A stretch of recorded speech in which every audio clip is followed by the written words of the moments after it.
Kian, hintayin mo ako. Ako ang sasagip sa'yo. Huwag kayong mataranta. Bilis, pumila kayo sa pagsakay.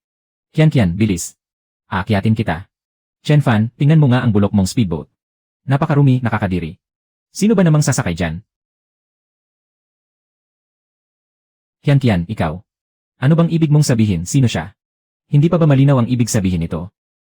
Nakakainis. Ang daming nakatingin. Boyfriend ko si Kuya Hao. Ikaw naman. Kung saan malamig, doon ka pumunta at manahimik. Zhang Qian. Ang relasyon natin. Wala lang halaga sa paningin mo. Relasyon. Nakikipaglaro lang ako sa'yo, sineryoso mo naman. Kian, huwag ka nang makipagtalo sa kanya. Itong ilang daang pisong bulok na speedboat na ito.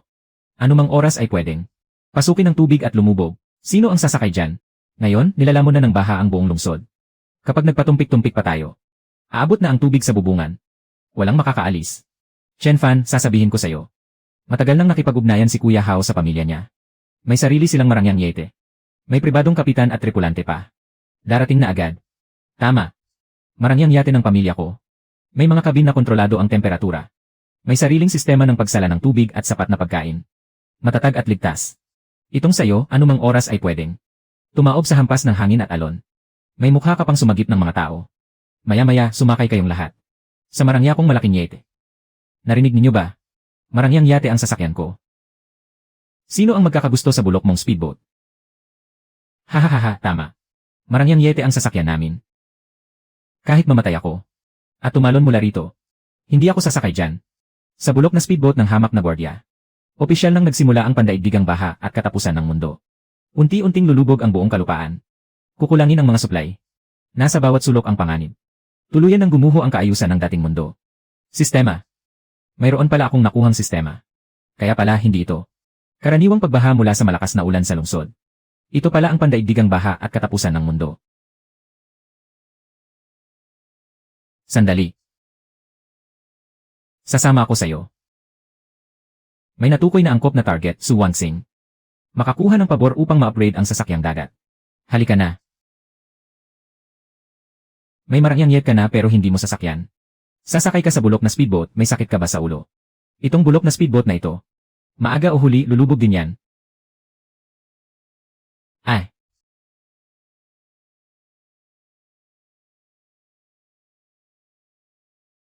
Ang lamig. Buti na lang. Kaya pa nitong lumutang. Isuot mo ito. Baka magkasakit ka sa lamig. Walang magagamot sa iyo sa liblib na lugar na ito. Ikaw naman. Sanay na ako. Kakayanin ko. Ikaw, maputing kwelyo na balat sibuyas. Huwag mo akong hilahin pababa.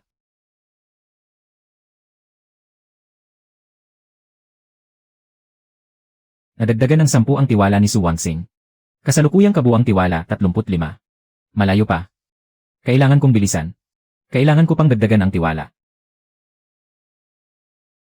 Ma. Naririnig mo ba ako? Hindi matawagan. Walang makontak kahit isa. Tama na ang pagtawag.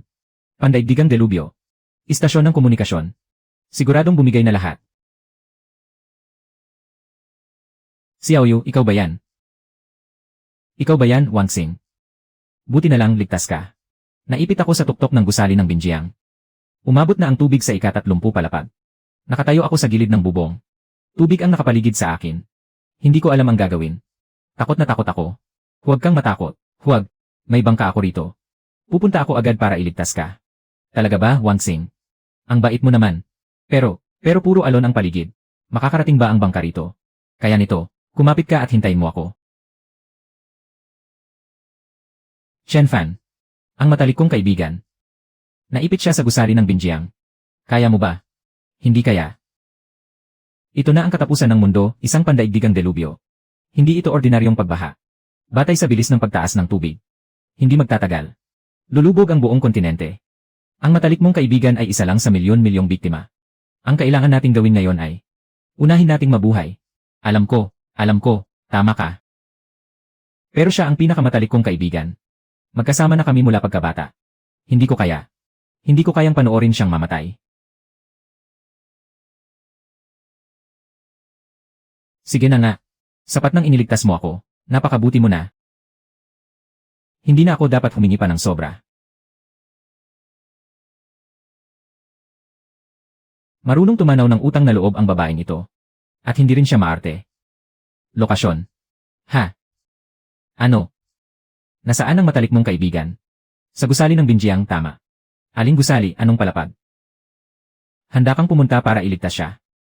Huwag nang paligoy-ligoy. Bilisan mo, sabihin ang direksyon. Huwag nang mag-aksaya ng oras. Malulunod na ang matalik mong kaibigan. Ang gusali ng Binjiang ay isang pinakamataas na gusali sa tabi ng ilog, na may gintong salaming harapan. Sa ilalim ng bubong, may napakalaking billboard. Kitang-kita yon. Sige, ililigtas natin siya. CJ. Nadagdagan ng 40 ang tiwala ni Su Wangsing.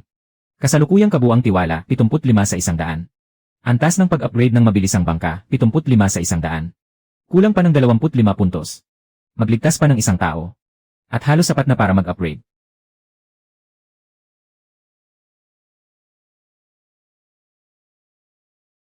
Ay!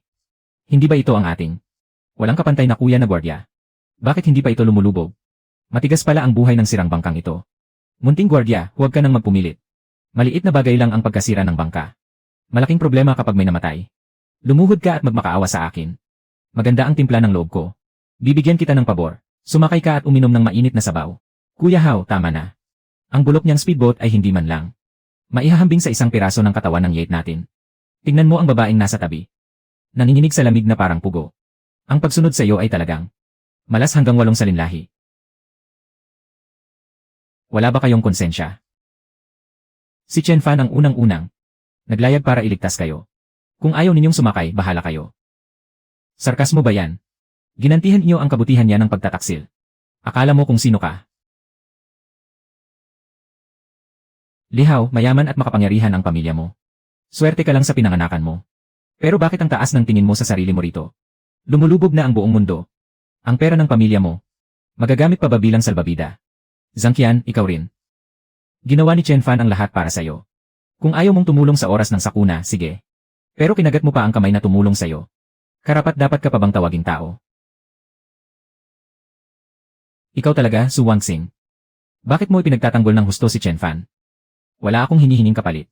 Hindi ko matiis ang isang grupo ng mga walang utang na loob. Ginagawang tuntungan ang kabutihan ng iba.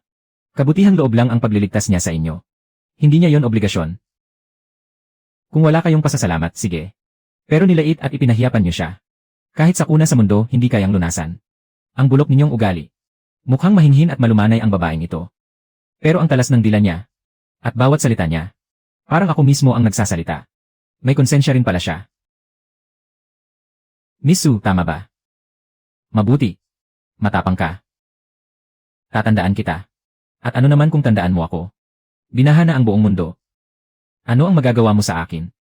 Sa gitna ng pandaigdigang sakuna. Mas mura pa sa langgam ang buhay ng tao. Sumunod ka sa hamak na gwardyang ito. Hindi aabot ng 3 araw. Mamamatay ka sa gutom o tatangay ng alon. Bibigyan pa kita ng huling pagkakataon. Sumakay ka ngayon sa yacht ko. Ituturing kong walang nangyari kung hindi. Hindi na kailangan. Kahit mamatay pa ako. Hindi ako sasakay sa barko mo. Pinagbibigyan ka na, umaasta ka pa. Huwag mo akong sisihin kapag hindi na ako magiging mahinahon. Sige, tingnan natin kung sino ang mananaig. Kumalaban ka sa akin. Patay na kayo. Tapos na ako magsalita. Kung tapos ka na, umalis ka na. Huwag kang humarang. Huwag kang humarang.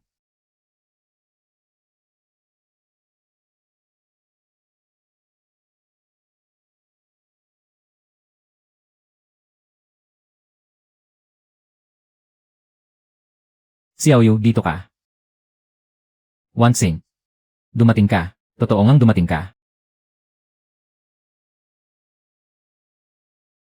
May natukoy na bagong target, Lin Xiaoyu. Naitakda bilang pangalawang target na tauhan. Umakyat ka na. Ay. Wansing, muntik na akong mamatay sa takot. Akala ko dito na ako mamamatay. Ayos na, ligtas na tayo. Xiaoyu, kailangan mong magpasalamat kay Chen Fan. Iniligtas niya ako. Tumakbo ka pa para iligtas ako. Salamat. Nadagdagan ng 20 ang tiwala ni Lin Xiaoyu. Kasalukuyang tiwala, 75 sa 100. Ang antas ng pag-upgrade ng speedboat ay 75 sa 100. 5 puntos na lang. Hintayin nating ma-upgrade ang speedboat. Ipapakita ko sa grupong ito na lahat ng nangutya sa akin ay malulunod sa hiya. Sa mundong winasak ng baha. Sino ang tunay na makakaligtas? Chen Fan, giniginaw at gutom na ako. Mula kaninang umaga hanggang ngayon. Wala pa akong nakakain kahit isang subo. Magtiis ka muna, kapag nakahanap tayo ng lugar na matitirhan saka tayo kakain.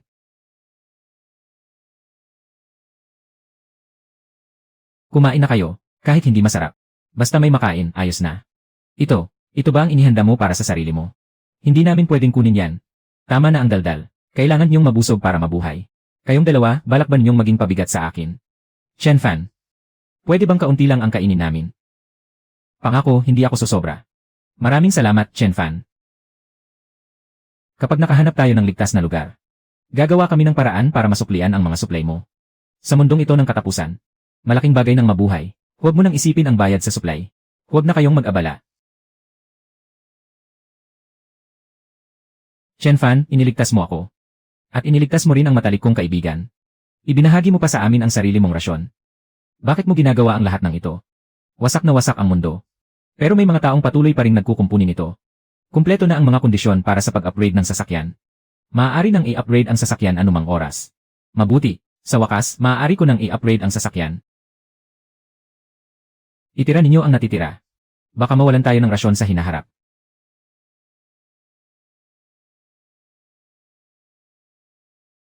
Mukhang marunong naman ang dalawang babaeng ito. Hindi nagsasayang ng kahit ano.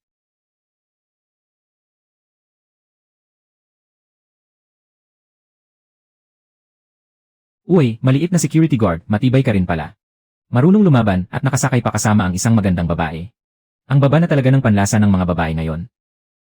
Sa mamahalingit ko, isang babae lang ang kasama ko. Siya naman, isang mabahong security guard lang. Sa sirang speedboat niya, may dalawang kagandahan pa. Kuya Lee, anong ibig mong sabihin? Minamaliit mo ba ang hitsura ko? Tumahimik ka. Nakakainis ka na. Sige, babanggain ko siya at lulubugin.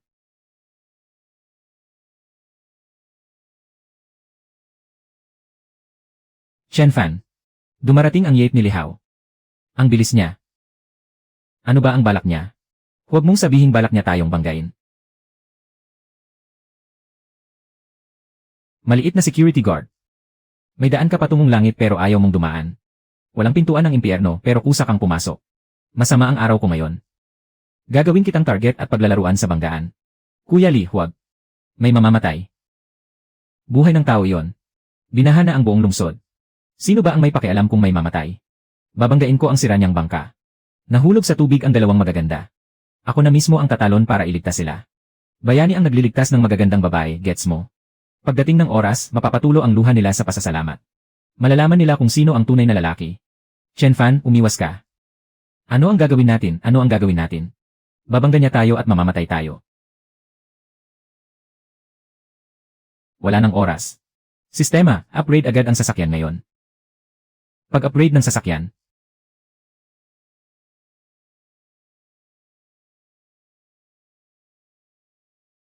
Paano ito posible? Kanina ay, nagugutom na ba ako at naghahalusinate na? Nagbago ang bangka. Ang bangkang ito ni Chen Fan. Huwag ka nang magtanong, black technology yan. May armado na tayong mabilis na bangka ngayon. Sige, hindi na ako magtatanong. Ano yon? Ano yon? Ang bangka niya, paano nagbago? Pangmilitar yan, hindi ba? Yee!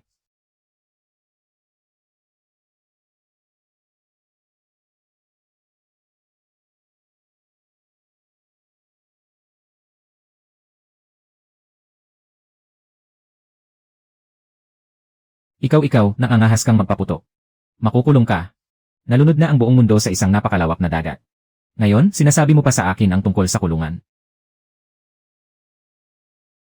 Huwag kang magpaputok. Sige na, mali na ako. Masaya ka na. Lihaw. Hindi ba napakayabang mo kanina? Pinabangga mo sa akin ang speedboat. Gusto mo akong patayin. Nakatayo lang ako sa harap mo. Tingnan mo kung gaano na ako kaiba sa dati.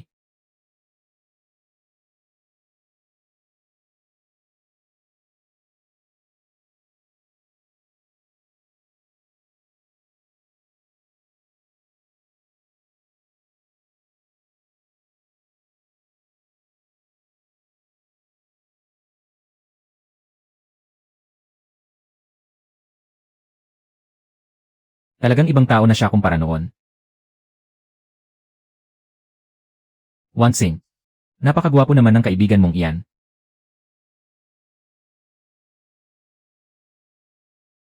Lihaw. Basurang gaya mo. Masyado pang magaan para sa iyo ang mamatay sa bala ko. Gusto kitang mabuhay. Mabuhay sa mundong ito ng baha at katapusan. At makita mismo kung paano ako, si Chen Fan. Mula sa langgam na tinatapakan mo sa ilalim ng paa. Ang dating hamak na langgam ay naging Diyos na hindi mo kayang titigan.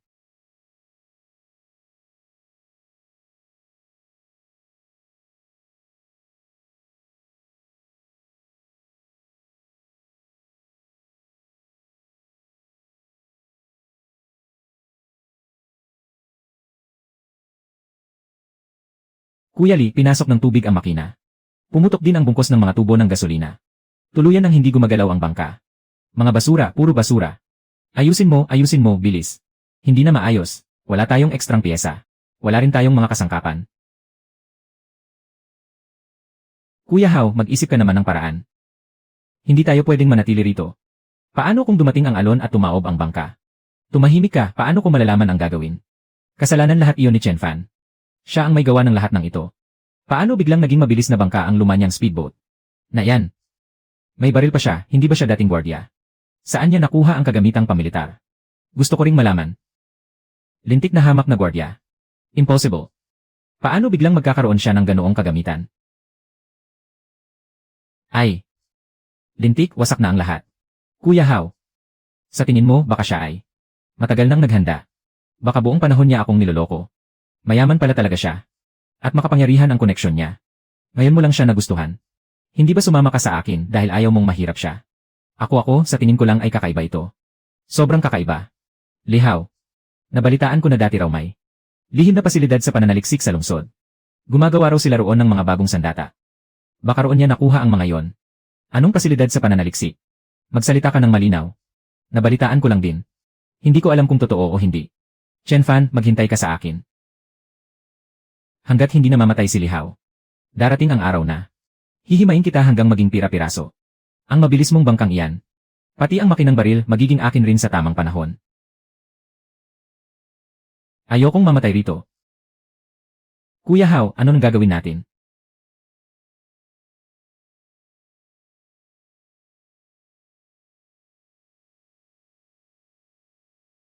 Tayo'y inaanod. Sandali, may dumadaan, may pera ako. Basta may dumaan lang.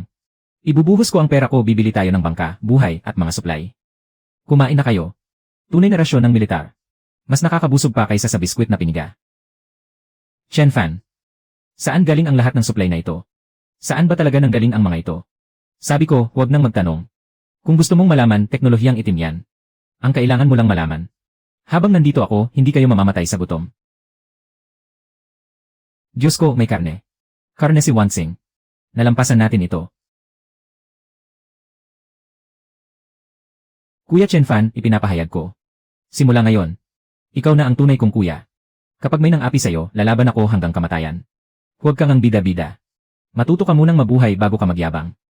Ngayon, tuturuan ko kayong magmaneho ng bangka. Matututo tayong magmaneho ng bangka. Pagkatapos nito, hindi natin alam kung gaano katagal tayong aanurin. Hindi ako pwedeng hindi matulog ng 24 na oras. Paano kung muli akong masugatan? Mahimatay o maipit sa kung anong problema. Kailangan niyong kayanin. Kaya kong magmaneho ng bangka. Nakasakay na ako sa jet ski. Ito ay armadong mabilis na bangka. Umaabot ang bilis nito sa 60 kilometro kada oras.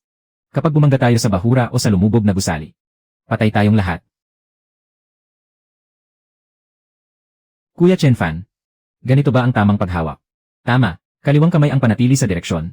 Kanang kamay ang kumokontrol sa throttle. Dahan-dahang tulak para mabagal. Itulak hanggang dulo para todo bilis. Tandaan mo, kapag liliko sa tubig, mas maaga kang dapat humula kaysa sa pagliko sa lupa. Dahil may inertsya ang agos ng tubig. Ang pagtuturo ng pagmamaneho ng bangka ay nakakadagdag din ng puntos sa pagkagusto. Handa na ako. Damhin mo ang bigat ng manibela. Pati ang tugon ng throttle. Tanda ko na. Kapag may hangin at alon, huwag mataranta. Itapat ang unahan ng bangka sa alon. Lumiko ng 45 degree. Huwag hayaang tumaob ng patagilid. Tandaan mo. Tanda ko na. Puntos ng pagkagusto, 200. Mukhang kailangan kong mag-ipon ng sabay-sabay. Ng puntos ng pagkagusto mula sa 2 tao. Kaya ko na. Kuya Chen Fan, tingnan mo. Marunong na akong mag-drift. Ayos lang. Huwag kang masyadong mayabang, kailangan mo pang magsanay. Sa ensayo nagmumula ang galing. Sa totoo lang, ang gwapo niya kapag mumiti. Wangsing, ano nang binubulong-bulong mo? Wala. Tuluyan nang naubos ang kuryente. Ako rin. Kahapon iniisip ko pa na baka makakuha ako ng mensahe ng pagsagip. Pero pati ang huling kaunting kuryente naubos na. Ngayon talagang naputol na ang ugnayan natin sa buong mundo sa labas. Wala nang signal. Walang kuryente, walang internet. Para tayong itinapon sa isang tiwangwang na isla. Sino bang makapagsasabing hindi? Dati, isang araw lang akong hindi nakakanood ng maikling video. Nakangatog na ang buong katawan ko. Ngayon, nasanay na rin pala ako. Simula ngayon, ang cellphone ko ay basurang bakal na lang. Huwag nang umasang may darating na rescue signal. Huwag ding umasang may opisyal na sasagip sa atin. Pandaigdigang baha. Araw-araw, kumukonti ang tuyong lupa. Matagal nang nilamon ng baha ang mga communication station. Kung ganoon, saan tayo pupunta? Patuloy na lang tayong aanod ng ganito. Ito ang gusto kong sabihin sa inyo. Lalong magiging mabagsik ang daan tungo sa kaligtasan. Huwag umasang may ibang darating para iligtas tayo. Sarili lang natin ang makapagliligtas sa atin. Tinuruan ko kayong magpatakbo ng bangka kanina. Hindi lang iyon para matulungan niyo ako sa pagmamaneho. Mas mahalaga, matutunan niyo ang mga kasanayan sa kaligtasan. Kahit hindi kayo sumama sa akin. Kaya ninyong itaas ang sansa ninyong mabuhay. Chen Fan, sasama kami sayo. Hindi kami pupunta kahit saan. Sa mundong winasak ng baha. Anumang sakuna ay pwedeng mangyari. Sa ilalim ng tubig, may mga guho, alon sa ilalim, at unos. Mayroon ding mga katulad natin.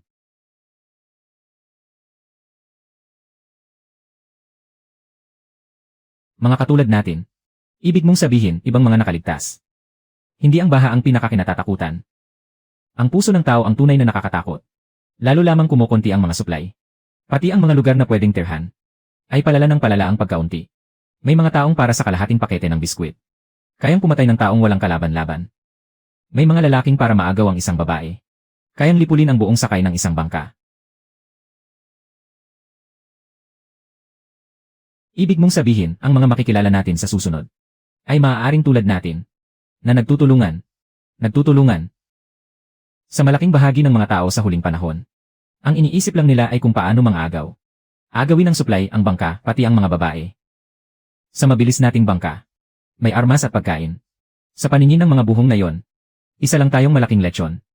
Kung ganoon, ano ang gagawin natin? Simple lang, kung mas malakas sila at mang-agaw sila.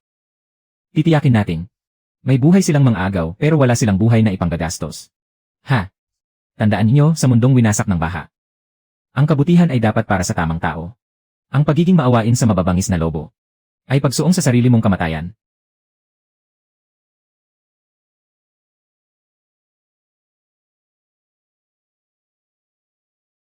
Naiintindihan ko na. Pagsisikapan kong matutong ipagtanggol ang sarili ko. Ako rin, Kuya Chen Fan. Huwag kang mag-alala. Siguradong hindi kita pababagsakin.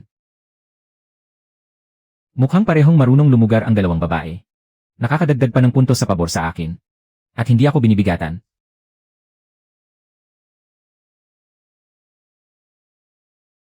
Iyong mabilis na bangka sa unahan. Hoy, huminto ka. Kinukumpis ka namin ang bangka ninyo. Kuya Chen Fan, sila. Sa mga kamay nila, may mga baril na pantubig. Nakikita ninyo, mga kapatid. Isang mabilis na bangka. At may dalawang magagandang babae sa ibabaw.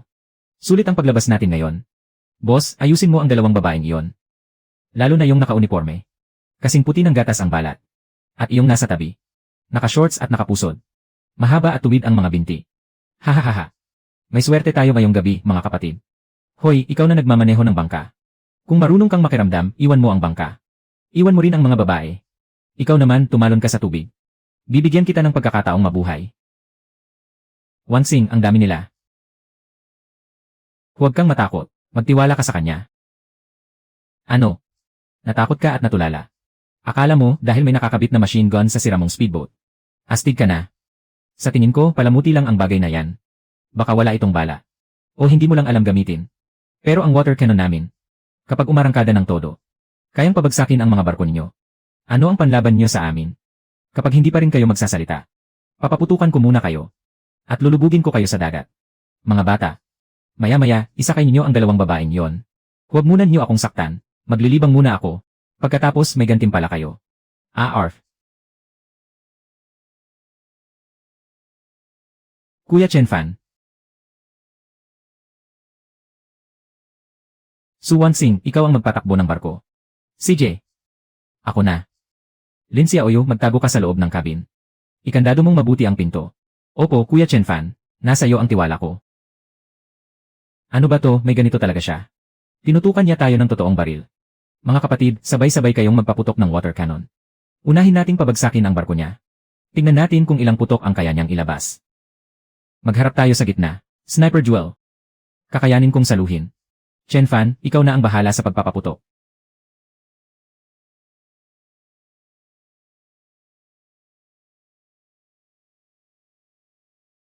Boss. May totoong baril siya, totoong baril talaga. Ah. Tama na, huwag na kayong magpaputok. Sumusuko na kami. Boss, maawa ka.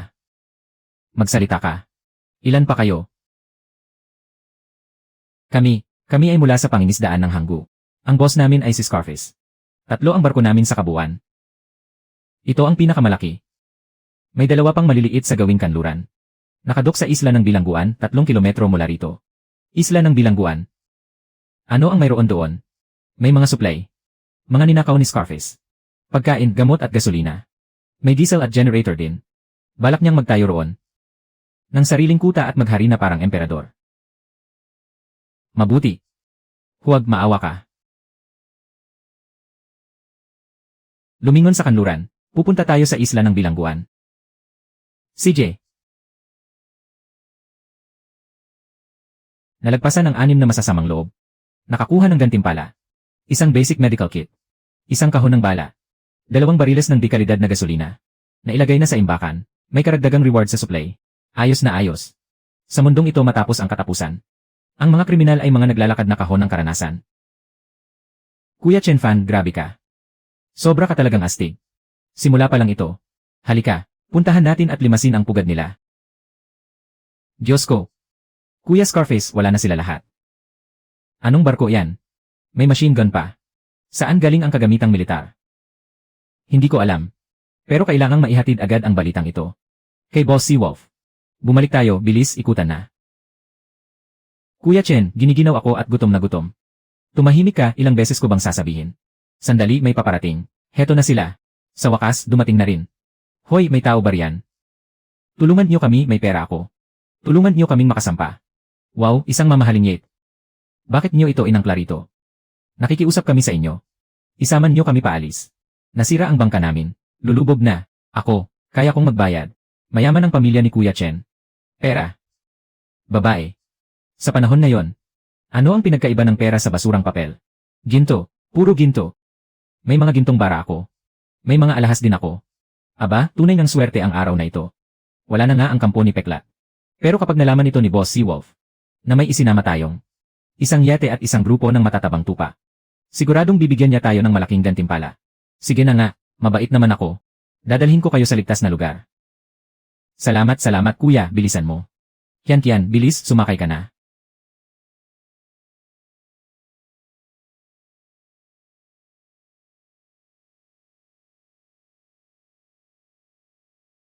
Kuya, saan tayo pupunta? May lupain pa ba malapit dito? Meron, isang isla. Teritoryo ayon ni Boss Seawolf. Malalaman mo pagdating natin. Talaga, may makakain at may inom ba roon?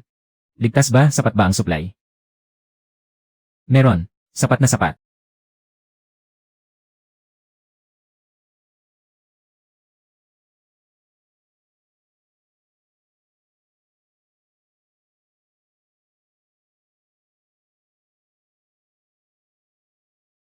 Payat na unggoy. Lumabas ka at magpatrolya. Bakit napakarami ng isinama mong tao? Boss. Wala na si Kuya Peklat. Nilipol ang buong tropa. Sino? Isang armadong mabilis na bangka ang nagmamaneho nyon. May nakakabit na mabigat na machine gun sa ibabaw. Hindi man lang nakapagpaputok ng ikalawang bugso ang water cannon ni Kuya Peklat. Hindi pa nga nakalalabas ang ikalawang putok. Patay na ang lahat. Nakakatuwa ito. Sa gitna ng katapusan ng mundo. Nakakuha pa ng barkong militar at machine gun. Maaaring galing iyon sa isang hukbo. O isa sa mga nakalusot na isda mula sa barkong panghakot. O kaya naman ay isang nakaligtas na biglang tinamaan ng swerte. Ayusin niyo ang mga tauhan. Magpadala ng mga tao para mag-imbestiga. Ano ang pangalan mo? Tagapangulo ng Lee Group ang ama ko. Napakayaman ng pamilya namin. Basta maprotektahan mo kami. May pera, hahaha. Bata, tuminala ka nga at tingnan mo. May grupo pa ba sa mundong ito? Anong pera ang sinasabi mo? Mula ngayon. Katulad ka na ng mga taong iyon. Tauhan na kayo ni Seawolf. Gawin niyo ang dapat gawin. At sumunod kayo kapag inuutusan. Sumunod ka, may pagkain ka. Hindi ka sumunod, iyan ang mangyayari sa'yo. Payat na unggoy, dalhin mo sila sa loob. Ang mga lalaki, ikulong sa kanlurang bahagi ng barko. Patiwarikin muna sila ng 3 araw. Ipakita natin kung sino ang tunay na amo. At ang mga babaeng magaganda. Dalhin sa kwarto ko mamayang gabi. Sige, boss. Leye. Bitawan niyo siya, bitawan niyo siya. May pera ako, totoo, may pera ako. Ako.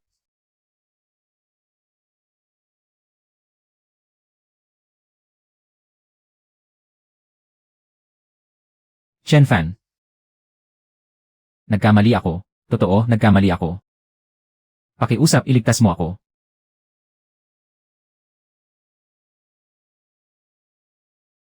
Malamang narito tayo ngayon. Batay sa sinabi ng mga tirano. 3 kilometro sa kanluran ng isla ng Bilangguan. Malamang nasa lugar na ito. Sa isla ng Bilangguan. Talaga bang napakaraming supply doon? Kung pagbabatayan ang laki ng grupong iyon ni Peklat. Ninanakawan nila ang lahat ng makita nila. Isla ng Bilangguan. Hindi kaunti ang naipon nilang supply. Isla ng Bilangguan. Isla ng Bilangguan. Panggatong, gamot, pagkain. Isla ng Bilangguan. Lahat ng iyan ay kailangan natin. Isla ng Bilangguan. Kung maagaw natin ang islang iyon. Kahit papaano, tatagal tayo ng ilang buwan. Kung ganoon, ano pa ang hinihintay natin? Pagbukang liwayway, puntahan natin at ubusin ang supply nila. Bakit nagmamadali? Delikado ang maglayag sa gabi. Magpahinga kayong mabuti ngayong gabi. Para maging handa ang katawan at isip. Aalis tayo ng maaga bukas. Chen Fan. Noong laban kanina. Nagdalawang isip ka ba nang nagpaputok ka? Sa unang putok, nagdalawang isip ako ng kaunting segundo. Pagkatapos noon, wala na. Bakit? Dahil nang itutok nila ang mga water cannon. Sa atin. Walang kahit katiting na pag-aalinlangan sa mga mata nila. Kung hindi na sila maituturing na tao. Bakit ko pa sila? Ituturing na tao. Kuya Chen Fan, sa tingin mo, ilan pa kaya sa mundong ito ang mga masasamang tulad nila? Sa panahong ito ng katapusan ng mundo, karamihan sa mga tao ay hindi na talaga tao. Pero may mabubuti pa rin. Tulad ko. At tulad mo. Su Wanxing, tumaas ng 5 ang antas ng pagkagusto. 45 na lang ang kulang. At ma-upgrade na ang mabilis na bangka.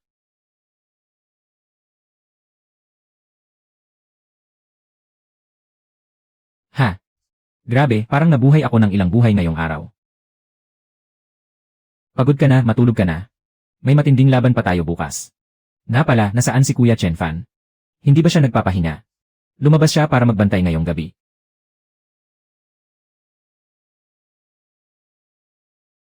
Napakapagod na niya. Pero siya pa rin ang nagbabantay. Para makatulog ng mahimbing ang 2 babae. Bakit ka pumunta rito? Wala lang. Nakita kong nakaupo si Chen Fan sa unahan ng barko. May paninindigan at tapang ang lalaking yan. Sa aspetong ito, milya ang layo ni Kuya Chen Fan. Sa mga lalaking kilala ko, 18 kanto ang layo. Matulog ka na. Kulang pa rin ang mga bala ng makinang baril sa barko. Kulang na kulang pa rin. Kung napakarami ng mga tirano sa isla ng Bilangguan. At napakarami nila. Hindi sapat ang basta makipagsagupaan. Kailangan nating mag-isip ng paraan para manalo gamit ang talino.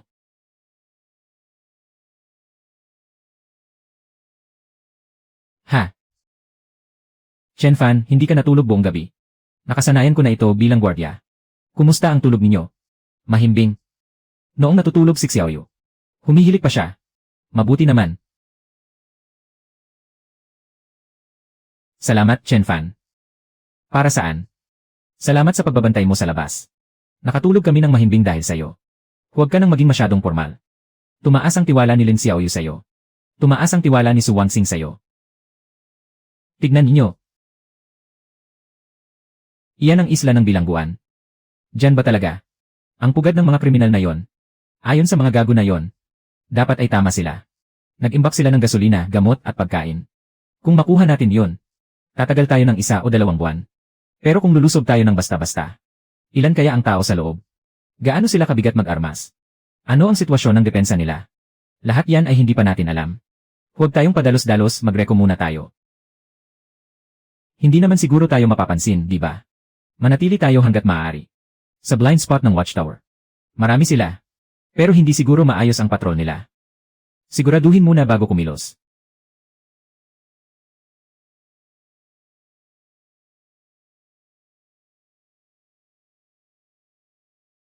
Saklolo, tulong.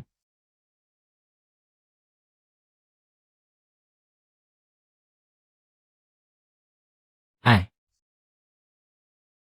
Diyos ko, ano yon? Bakit ang laki ng buhayang yan? Mutant na ba ang tawag dyan? Nagmumutate na ang mga nilalang sa tubig.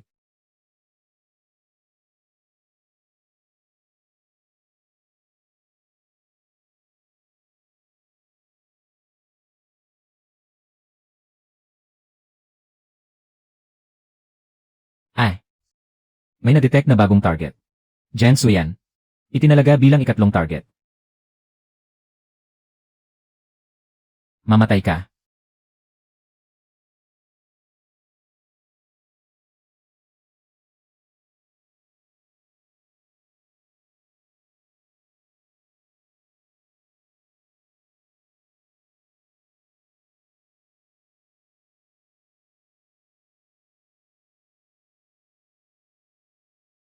Ayos lang, patay na siya.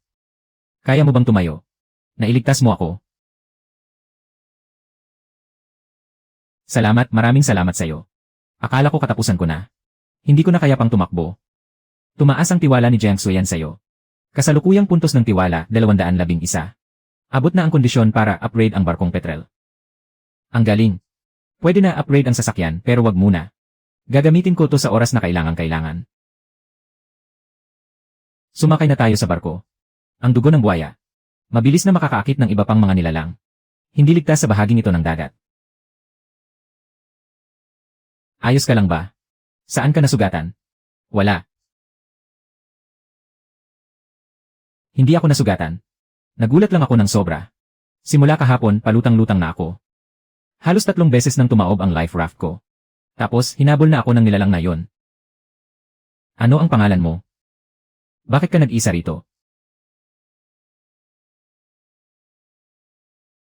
Jiangsu yan ang pangalan ko. Isa akong prison guard sa isla ng bilangguan sa gusali ng Binjiang. Ha? Isa ka sa mga pulis sa islang yon. Noong araw na magsimula ang malaking baha. Nakaduty ako noon sa east wing ng bilangguan. Masyadong mabilis ang pagbaha. Biglang tumaas ang level ng tubig. Naputol ang lahat ng komunikasyon. May natanggap kaming utos na mag-evacuate agad. Lahat ng staff at ang karamihan sa mga preso ay inilikas gamit ang barko. May ilang barko na tumaob dahil sa malakas na agos. Ang ilang high-risk prisoners nawala matapos mahulog sa dagat. May isa pang barko na puno ng death row inmates na naanod pabalik sa isla. Sinalakay nila ang bilangguan at inagaw ang kontrol. Likas talaga silang mga kriminal na delikado. Nakawala sila sa mga tanikala. At nakuha ang susi ng armory. Ilang tao? Hindi ko alam ang eksaktong bilang. Pero isa sa mga pinapapadalang bilanggo roon. 30 hanggang 40. At ang nangunguna roon, ang alias niya ay Seawolf. Hindi malinaw ang tunay niyang pangalan. Isa siyang mataas na antas na kriminal. Nakakulong siya sa selda ng mga delikadong bilanggo. Tinangay ng baha ang kandado ng selda. Isa siya sa mga nakatakas. Seawolf. Mataas na antas na kriminal. Matagal na kayong nakabangga na ng mga tauhan ni Seawolf. Kahapon, nakaharap namin ang isang grupo ng mga tulisan sa tubig. Ang namumuno roon ay may palayaw na Scar. May dala silang 2 bangka at gusto nilang nakawin ang barko namin. Pero napabagsak namin sila. Sabi ni Scar, aminin na raw niya. Ang main camp nila ay nasa isla ng bilangguan na ito. Si Seawolf ang pinuno nila. Kaya niyong talunin ang lalaking yun na si Scar. Ibig sabihin may laban kayo. Pero iba si Seawolf. Profesional siyang mamamatay tao. Bihasa sa pakikipaglaban at sa baril. Sanggang dikit sa krimen. Sa buong isla, ang kulungan niya ay may malaking impluensya sa mga kriminal. Sumusunod sa kanya ang mga desperado. Kung magtatayo siya ng depensa sa isla. Kaya tama ang sinabi mo. Hindi pwedeng basta sumugod. Kailangan munang malinaw ang sitwasyon sa isla. Ako, pwede kong tulungan kayo. 2 taon akong nagtrabaho sa islang ito. Bawat palapag ng bilangguan. Bawat daanan. Mga tubo ng ventilasyon. mga daan ng pang-emerhensya, at lokasyon ng imbakan ng armas at supply. Alam ko lahat. Kahit okupado na nila ngayon, hindi nagbago ang mga pangunahing pasilidad. Bakit mo ako tinutulungan? Sinagip mo ang buhay ko. Pupunta ka para lipulin ang mga halimaw na yon. Personal man o para sa lahat. Wala akong dahilan para manood lang. Lalo na at okupado na nila ang islang ito. Maraming supply ang nasa isla. May armas sila sa mga kamay nila. At wala silang kinikilalang kahit anong hadlang. Sino ang makakapigil sa kanila? Imbes na hintayin pa silang lumakas. Mas mabuting kumilos na ngayon. May punto ka. Kaya sasama ka sa amin. Susunod ako sa pamumuno mo. Susundin ko ang mga plano mo. May malawak akong karanasan sa survival sa gubat at dagat. Marunong akong magpatakbo ng bangka. At kaya kong gamutin ang mga simpleng sugat. Bihasa rin ako sa paggamit ng mga baril. Sige, tinatanggap kita. Salamat. May tutol ba kayong dalawa? Walang masama kung may isa pang tutulong. Maligayang pagdating. Mula ngayon tayo na ay magkakasama sa laban para mabuhay.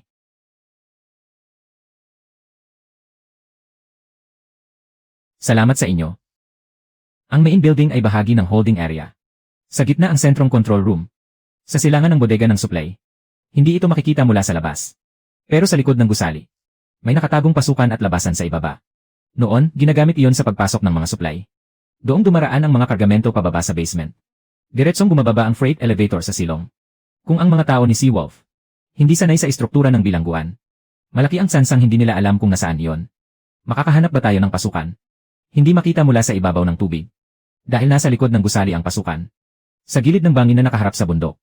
Pero kung paikutan ng isla, malapit sa pader ng bangin. May isang abandonadong tubo ng paagusan. Pwede itong umabot malapit sa pasukan ng lagusan. Sapat ang lapad ng tubo. Kaya nangyuko ang isang tao na makadaan. Ibig sabihin, pwede tayong palihim na makapasok. Pwede, pero masikip ang tubong iyon. Isa lang ang pwedeng makadaan ng mag-isa. Kapag may natagpuan sa loob, 100 palabas lang. Walang puwang para umatras. At siguradong may rehas sa bungad. Hindi ko alam kung may kandado. At hindi rin alam kung kalawangin na ang kandado. Mag-imbestiga muna tayo. Tukuyin natin ang mga pwesto ng bantay na kita. At alamin ang palit ng bantay sa tour. At ang sitwasyon ng mga barkong nakadaong sa pantalan. Isulat ninyong lahat. Bago magdilim, umatras tayo. Plano para sa ligtas na tubig. Hindi tayo nagmamadali sa sandaling ito. Mas delikado pa sa paghukay ng damo ang pagkalabit ng ahas.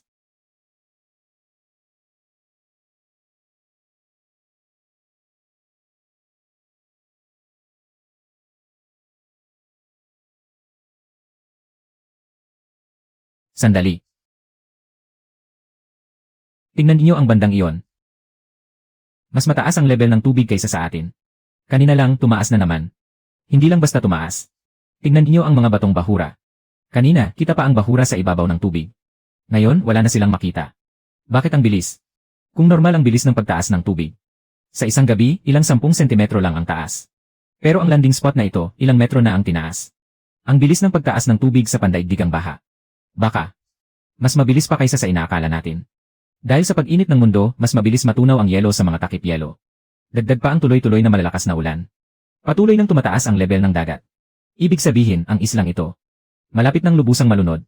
Hindi lang yan. Kapag lumampas ang tubig sa pundasyon ng main building, mapupuno ng tubig ang drainage pipe. Imposibleng makadaan ang tao. At ang mga bahura. Lulubog lahat sa ilalim ng tubig.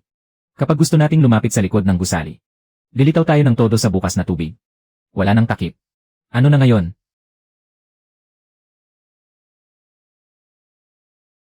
Bad trip tayo, nakita na tayo. Dinala sila ni Suwansing papasok sa bodega at sa gate ng kandado. Dito kayo, sumunod kayo sa akin.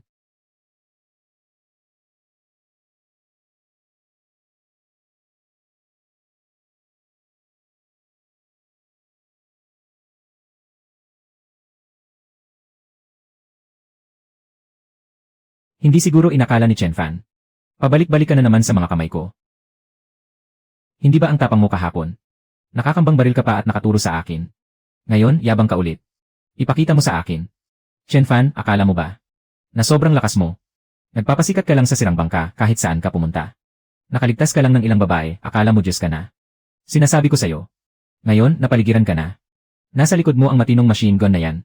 Kaya nitong pumatay ng ilang tao. Ibalik mo ang tingin mo at mag-isip ka ng maigi. May 20 kaming baril, 10 tao kami. Chen Fan, akala mo ba aabot ka pa sa araw na ito? Matagal ko nang sinabi. Isa ka lang na security guard. Wala ka talagang laban sa buhay na ito. Ngayon, sumasama na ako kay kapatid Seawolf. Si kapatid Seawolf lang ang tunay na may dating. Ano ka sa tingin mo? Sa tingin mo ba ay kaya mo akong labanan? Ibigay mo na ang barko mo ngayon din. Pati na rin ang 3 babae na nasa barko. Lumuhod ka at tawagin mo akong lolo ng 3 beses. Baka pag-isipan ko kung sasabihan ko si Seawolf. Nahayaan kang mabuhay. Kundi, lumuhod ka, Chen Fan. Para sa buhay mo.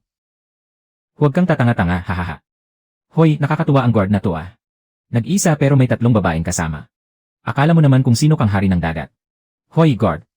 Maganda naman pala ang 3 babaeng yan. Ibigay mo na sila sa akin maya-maya. Kami na ngang mga kapatid mo. Ang bahala sa kanila, hahaha.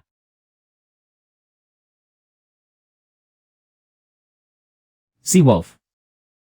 Kilala mo pa ba ako? Oh. Hindi ba't si Official Jiang ito? Akala ko talaga. Ay naging pagkain ka na ng mga pating. Ang tigas pala ng buhay mo.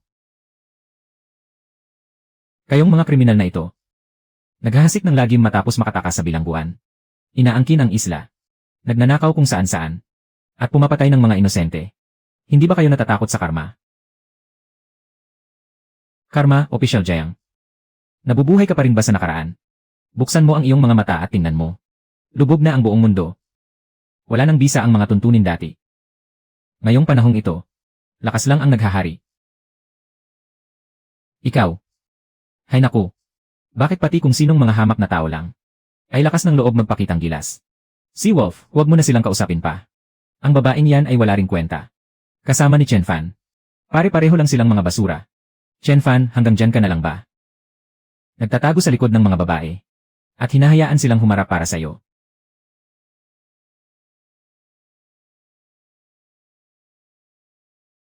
Bumalik kayo sa loob at ikandado niyo ang pinto. Ano man ang marinig niyo mamaya. Huwag na huwag kayong lalabas. Chen Fan. Magtiwala ka sa akin.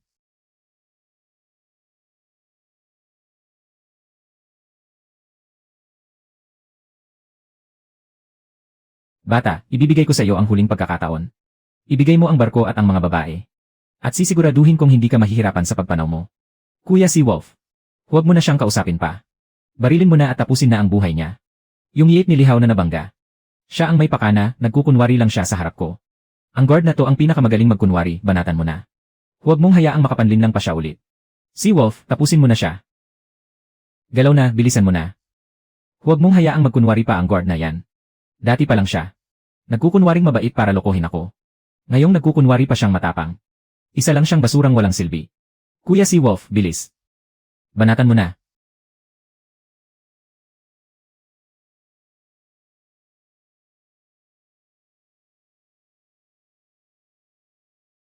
Huwag po.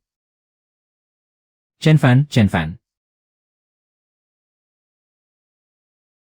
System, upgrade ang sasakyan agad.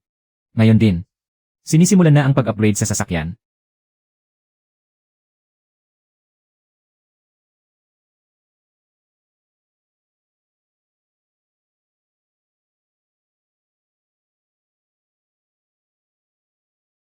Ha?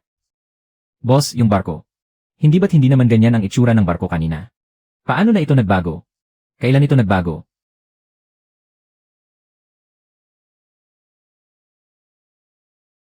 Grabe, pati ang bangka ay nag-iba rin. Kuya Chen Fan, anong klaseng teknolohiya ba ang meron sa barkong ito? Hindi na ito normal. Hindi na ito maipaliwanag ng mga sandata. Seawolf, di ba sabi mo, lakas ang siyang batas?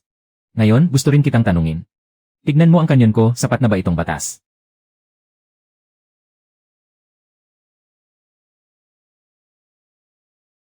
Takbo, magsitakbuhan kayo.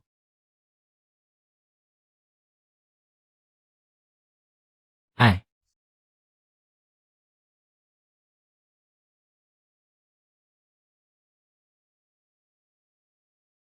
Tandaan mo, Chen Fan. Hanggat nabubuhay pa ako, hindi ka makakapamuhay ng payapa. Swerte nyo lang at mabilis kayong nakatakas. Kuya Chen Fan, ano ba talaga ang nagbago sa barko? Nakakita na ako ng iba't ibang kagamitang militar. Mga transport ship, patrol boat, at combat helicopter. Sigurado ako, ang ganitong klaseng warship, kahit sa regular na hukbong sandatahan, ay napakabihira.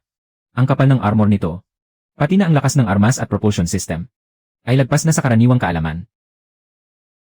Nailigtas mo na naman kami. Walang anuman yan. Walang anuman. Kanina lang may 10 baril na nakatutok at nagpapaulan ng bala sa atin. Tinawag mo lang na walang anuman yon. Kuya Chen Fan, sino ka ba talaga? Ilang sikreto pa ba ang itinatago mo? Chen Fan, salamat. Walang anuman.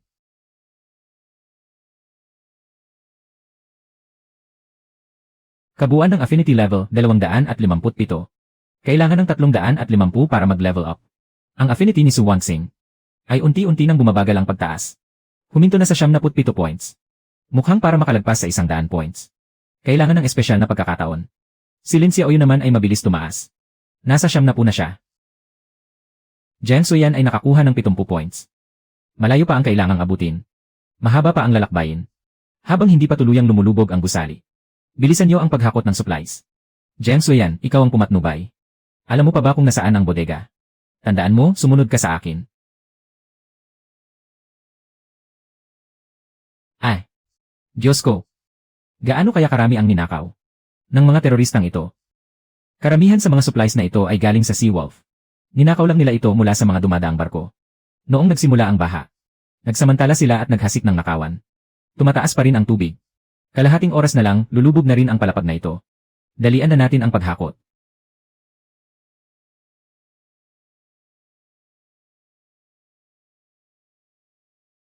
Takbo, guguho na ang gusali.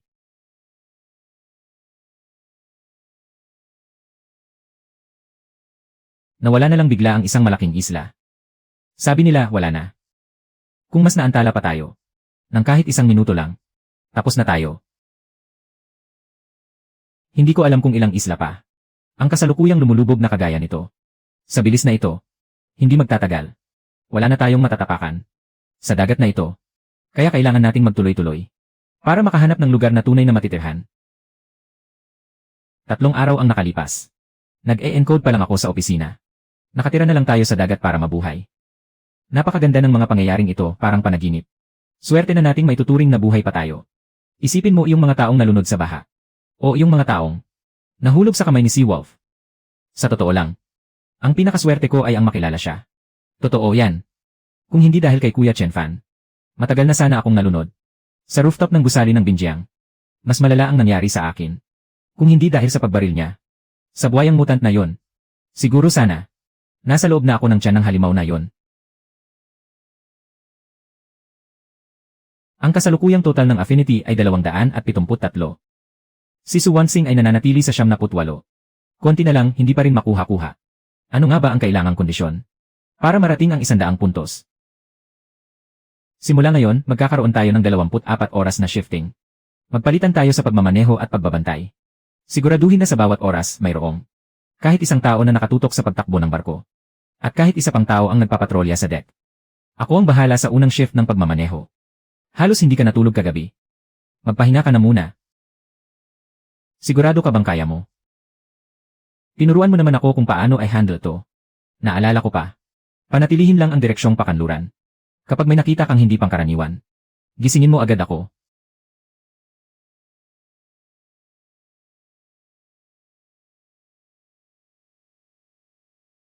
Ako ang magpapatrolya sa kaliwang bahagi. Kapag may nangyari, sisigaw ako. Ako naman ang bahala sa kanan at sa likuran.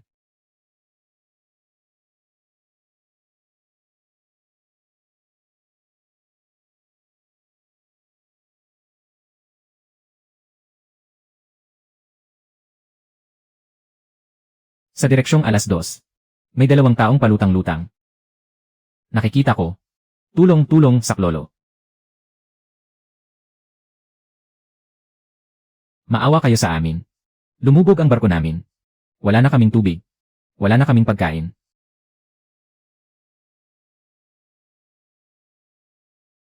Akin yan, akin yan. Akin lahat to, huwag ninyong agawin. Lumayo kayo, layas.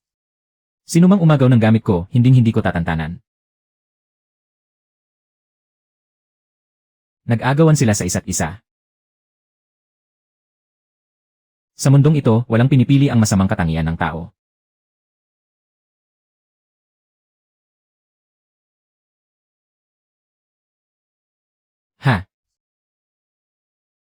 Ano yon, isang pugita? Bakit ang laki-laki naman yan?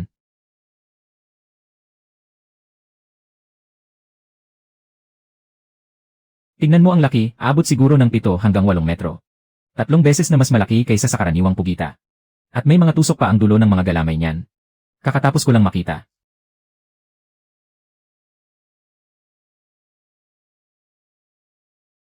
Dumarami na ang mga mutant na nilalang. Ang baha ay sumira sa maraming planta ng enerhiya. Mga kemikal at base militar. Maraming mapanganib na materyales ang nag-leak. Nakontamina ang ng mga nilalang na ito. Mas mabilis ang mutasyon nila kaysa sa normal na ebolusyon. Kung patuloy pa silang dumami, at dumami pa, magiging napakadelikado na ng paglalayag natin.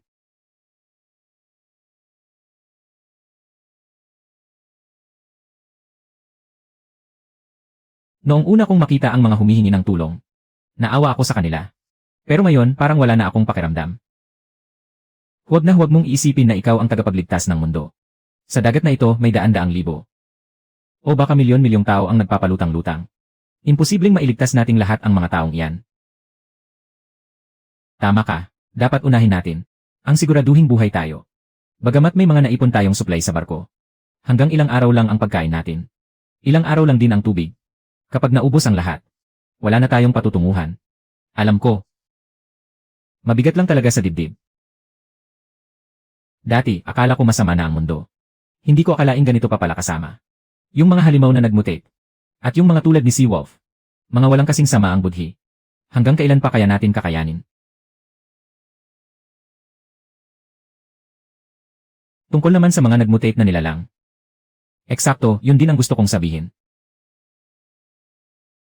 Dahil sa malaking baha, lahat ng infrastruktura ay lumubog na sa ilalim ng dagat.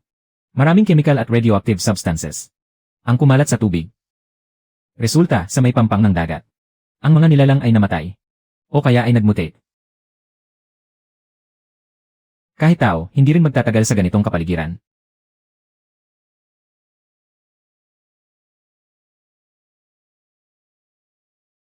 Kaya, ang tubig sa baybayin hinding-hindi na maiinom. At ang mga isda hindi na rin makakain. Hindi na pwedeng inumin o kainin. Ang lahat ng nasa dagat ay puno na ng lason at radiation. Ang pagkain yan ay para ka na ring nagpapakamatay ng paunti-unti. Kung ganun, ano pang magagawa natin? Patuloy lang na sumulong. Lumayo sa malalaking lupain. Umalis sa mga industrial zone malapit sa baybayin. Maglayag palayo sa gitna ng malalim na dagat. May punto ka, masyadong madumi sa pampang. Hindi talaga pwedeng manatili roon ng matagal.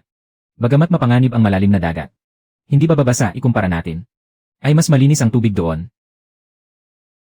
Pero sa gitna ng dagat, kung pupunta tayo roon, saan naman tayo hahantong? Kahit gaano pa kalayo. Basta tama ang direksyon. Tiyak na makakahanap tayo ng matitirhan. Ang malawakang baha ay lumunod sa lahat ng lungsod sa pampang. May posibilidad na may mga matataas na lugar na lumitaw mula sa katubigan. Kaya ang misyon natin ngayon ay direktang maglayag pasilangan. Maghanap ng lupang maaari nating puntahan. Tama, diretso lang pasilangan, walang atrasan.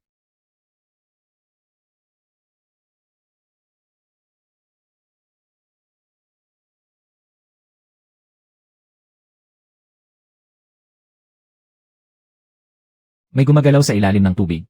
Ang laki nun papunta sa atin. Pating yan, mukhang nagmutate na. Mas malaki pa sa buhayang nakaharap natin kanina. Hindi bababa sa 12 metro yan. Ayaw nating banggain ang barko.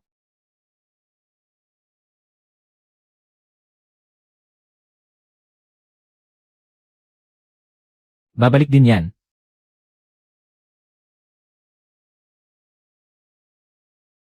Kumapit ng mabuti. Jen Suyan, hawakan mo ang baril. Su Wansing, ikaw ang humawak sa timon. Panatilihing nakaharap ang barko sa alon.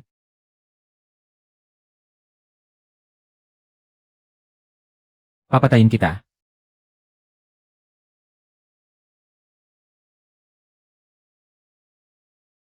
Ay.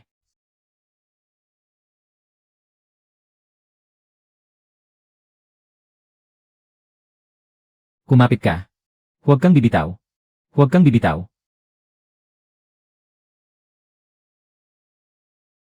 At Suyan.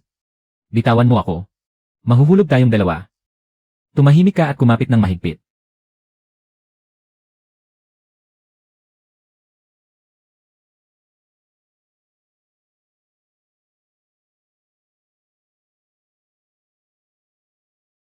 Ayos lang ba kayo?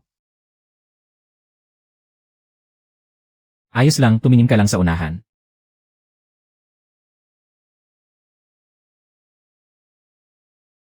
Ako na ang bahala.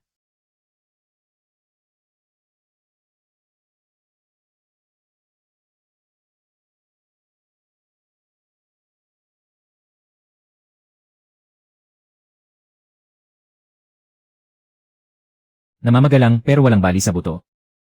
Masakit ba? Pero mabuti na lang at hindi ako nahulog, buhay pa ako. Salamat, Ate Xuyan. Kung hindi mo ako nahawakan, wala na ako ngayon. Gagawin ko rin naman ang ginawa mo kung ako ang nasa posisyon mo.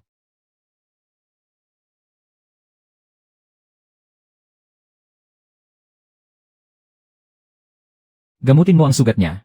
Baka may laso ng pangil ng sea snake. Buti na lang hindi lumusot sa damit. Pero hugasan mo ng disinfectant. Kuya Chen Fan. Iniligtas mo na naman ang buhay ko. Ang dami ko na utang na loob sa'yo.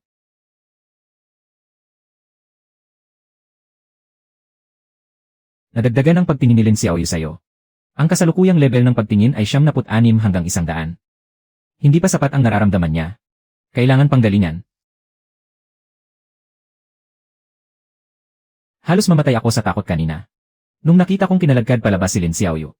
Sa sandaling iyon, parang tumigil ang tibok ng puso ko.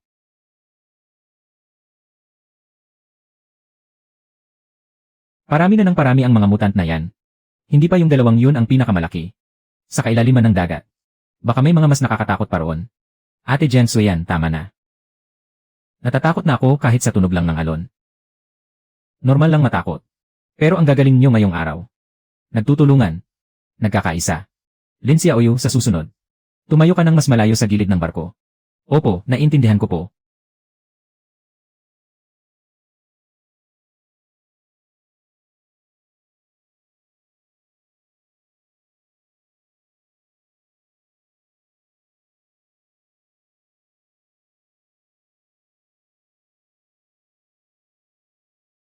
Sabi mo, yung lalaking yon ay may barkong kayang magbago ng anyo. Mula speedboat naging mabilis na yacht. Tapos naging armadong barkong pandigma. Nakita ko mismo. Nagliwanag lang ng ginto. Nagbago na agad ang barko. Inutusan ko ang 20 tauhan ko na paputukan siya. Kahit gatla o gasgas, wala man lang naiwan. Tapos nilusaw niya ang kalahati ng tauhan ko sa isang putok lang. Interesado ako. Sa mundong post-apocalyptic na to, may ganito pa palang high-tech. Sabi mo dating gwardiya siya. Base sa sinabi nilang dalawa. Yung lalaking yun ay isang hamak na gwardiya lang. Sigurado ako, totoo yun, Aaron Sharp. Kilala ko siya ng ilang taon. Isa lang siyang kawawang gwardiya.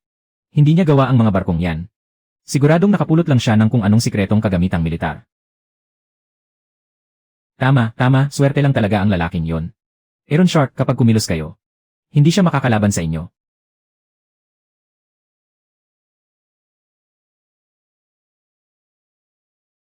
Sa barkong pandigma niya, paniguradong may 3 magagandang babae. Ang gaganda ng mga yon. Kapag naagaw ninyo yan, mapapasa inyo ang lahat.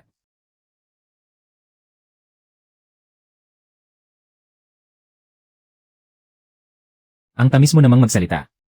Pero ang pagmumukha mo, nakakairita sa paningin.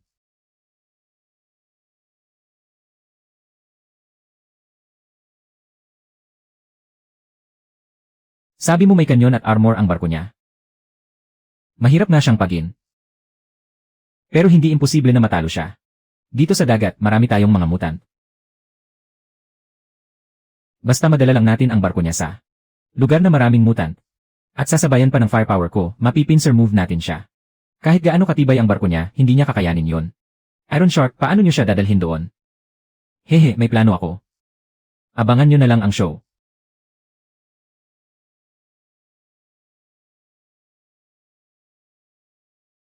Napakadelikado ngayong araw. Halos hindi na nakabalik si Lin Xiaoyu. Hindi magyayari yon, nandito ako.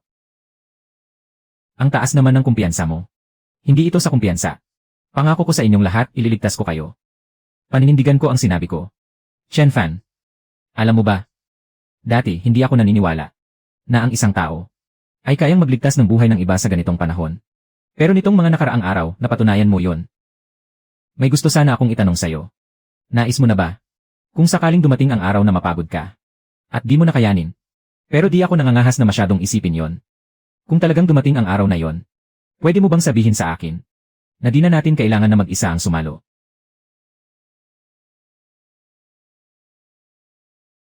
Chen Fan, medyo natatakot ako. Sa ano? Sa paggising bukas. Wala na tayong lahat. Hindi ako marunong.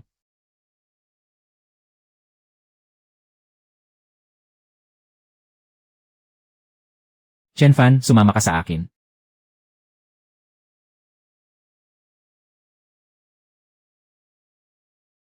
Late ka na. Chen Fan. Ako ang iyo.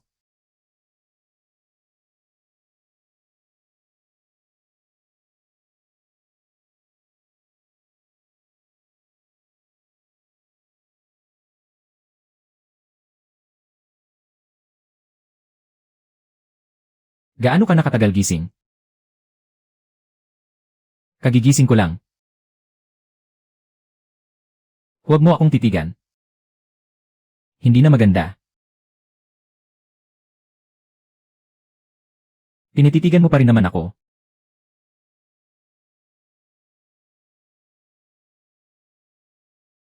Su Wansing, nadagdagan ang goodwill mo ng 2. Kasalukuyang goodwill 100 sa 100. Binabati kita, host. Unang target na tao. Puno na ang goodwill. Na-trigger ang espesyal na gantimpala. Isang buong sistema ng pampalinaw ng tubig alat. Naipadala na ang kagamitan. Sa silid sa hulihan ng barkong pandigma. Automatikong tumutugma ang sistema sa pangangailangan sa tubig tabang. Araw-araw na nakakalinang ng 500 litro ng tubig tabang. Kayang tumakbo ng tuloy-tuloy. Pakiusap host, pumunta ka na para kunin. Ang galing naman. Sistema ng pampalinaw ng tubig alat. Sa panahong ito ng wakas, mas mahalaga pa ito kaysa sa kahit ano. Nasuplay.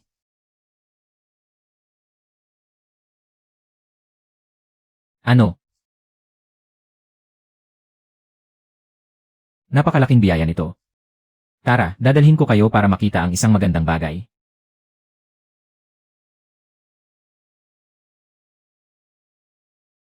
Kailan pa lumabas ang bagay na ito? Mukhang high-tech talaga. Anong kagamitan ba yan? Pinaka-advanced na buong set. Sistema ng pampalinaw ng tubig alat. Hindi ito mukhang panibagong ipinasang gamit. Mas mukhang isang buong set. Mga kagamitang pandigma na gawa sa pabrika. Huwag mong sabihin ikaw ang may gawa nito sa kamay. Kung nagawa ito sa kamay, di hindi na malayong kaya mong gumawa ng carrier. Sa totoo lang, black tech ito. Black tech din. 200,000 at 70,000. Ito na ba ang tubig tabang? Subukan din ninyo.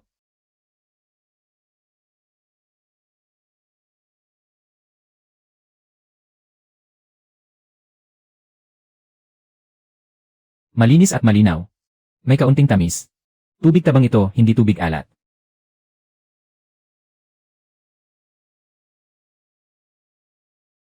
Chen Fan. Ang halaga ng bagay na ito. Di ko na kailangang sabihin, alam mo na siguro. Sa dulo ng mundo, ang tubig tabang ay buhay. Engan. Hindi na tayo maubusan ng tubig mula ngayon. Hindi na tayo mamamatay sa uhaw. Sa ngayon, 500 litro ng nilinaw na tubig araw-araw. Sapat na para sa pagluluto at pag-inom. Kung ligo, tipid-tipid lang ay kasya na rin. Mas presko pa rin kaysa sa maligo gamit ang tubig alat. Ang silid sa hulihan ng barko ay ang nakalaang istasyon ninyo ng tubig tabang. Talagang pwede palang maligo. 4 na araw na akong di naliligo. Pakiramdam ko, ang baho ko na. Kahit ang mga nagbago ng pating ay ayaw na akong kagatin. Hahaha.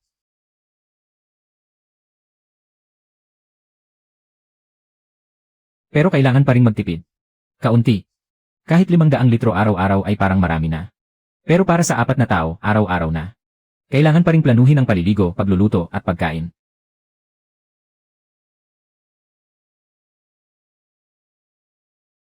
Ngayon may kagamitan na tayo para ipalinaw ang alat ng tubig dagat.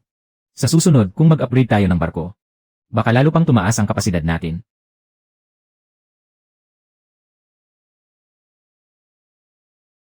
Tiyakin na sapat ang inuming tubig. 12 kahon ng compressed biscuit. 40 pakete bawat kahon. Mga lata para sa militar. 8 kahon ng mga latang karne. 6 na kahon ng self-heating na rasyon. Sapat pa ang karne. Pero paano ang mga gulay? Wala sa mga kargang na iligtas mula sa isla ng bilangguan. Ang kahit kaunting supply ng gulay. Wala kahit ni isang pirasong gulay. Hindi ka makakakita ni isang bag ng tuyong gulay. Ang matagal na pagkain ng delata at compressed biscuit ay magdudulot ng matinding kakulangan sa bitamina. Sa pinakamatagal, 1 buwan lang. Mamumutla ang bibig at magdurugo ang gilagid. Bumababa ang resistensya, sunod-sunod ang lalabas na sakit. Ako at si Xiaoyu. Noon, nagtrabaho kami sa gusali ng pagsusulat. Ang mga bitamina na nakaimbak sa opisina ay sapat lang pang emerhensya. Hindi pwedeng pamatagalan. At puro karne at asukal lang ang kainin. Manlalanta ang buong katawan. At magiging sobrang hina mo. Sa pagkakataong ito, umabot sa mahigit 70% ang tiwala ni Su Wangsing. Dahil sa paraan ng pagpreserba sa malamig na gabi. Paano naman sinalin si Xiaoyu at Jiang Xueyan? Pwede rin ba na mapuno sa ganoon ding paraan? Kung mapuno, may ibibigay bang espesyal na gantimpala ang sistema? Si Lin Xiaoyu ay nasa 76 na. Kulang pa ng 4 na puntos. Si Jiang Xueyan, 80. Kulang pa ng 20. Mukhang hindi nakalayuan. Nalutas na ang problema sa alat ng tubig. Ang susunod na problema ay ang mga gulay. Hindi tayo pwedeng umasa sa delata habang buhay. Kailangan nating mag-isip ng paraan para sa supply ng gulay. Pero saan ka naman kukuha ng gulay sa gitna ng dagat? Baka sakaling may makita tayo. Kahit anong lumitaw. Sa lupa man o sa maliit na isla. Kahit isang tipak lang ng lupa. Kapag may kahit kaunting luntian, may silbi na.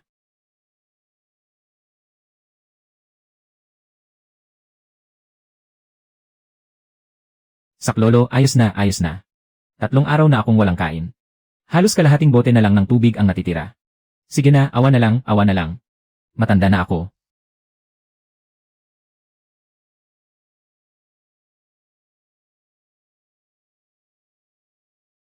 Nakuha mo na ang tubig, umalis ka na.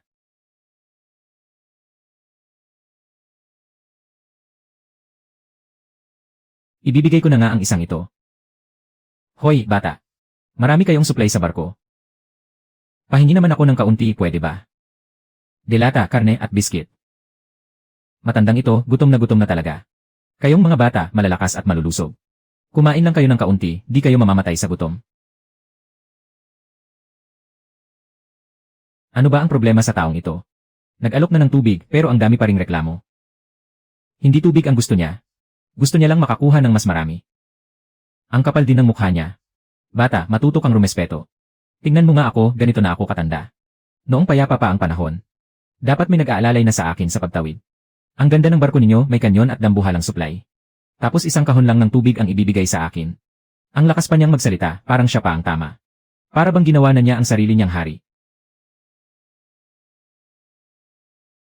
Tapos na. Bata, ikaw na. Hoy, bakit ka ba nagagalit? Sa akin yan. Regalo ko sa iyo ang tubig na ito. Ang kapal mo pa rin. May moral na panggapos ka pa talaga. Ito na ang pandaigdigang baha, katapusan ng mundo. Sino ang sanay sa'yo? Layas na. Isa pang daldal mo, palulubugin ko ang bangka mo. Hay, nasaan na ang konsensya ng langit? Pambihira, tumanda na ako. Nakikiusap na nga ako sa iyo ng maayos, ayaw mo pa rin. Hindi ka ba natatakot sa langit? Baka tamaan ka ng kidlat at mapasabog ka.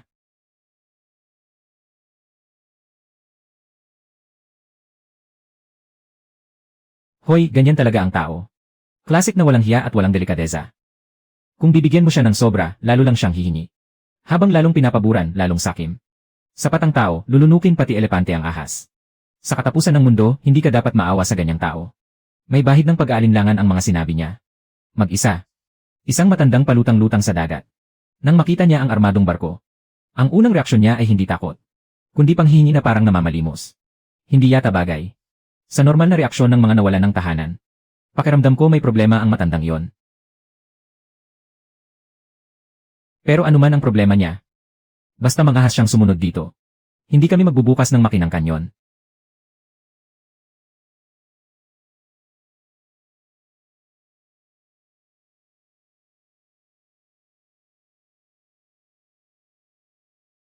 Tigre ang pangalan.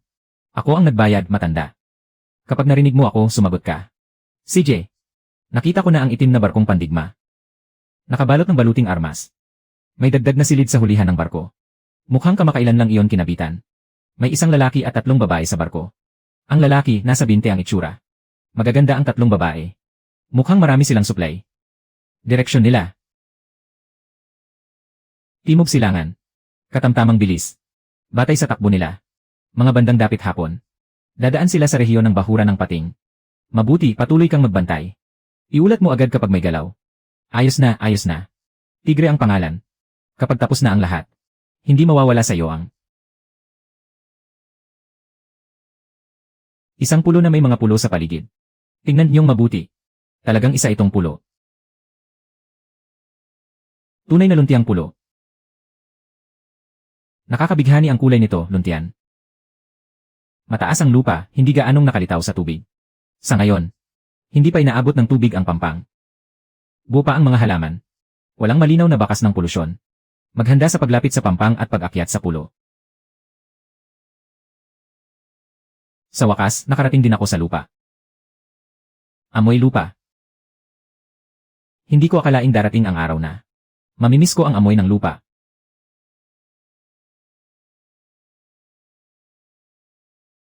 Napakalinis ng tubig na ito.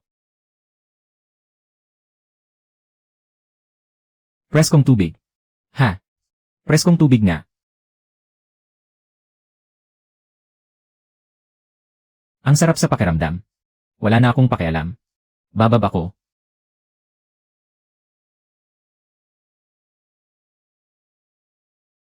Hindi pa ako naliligo sa buong buhay ko.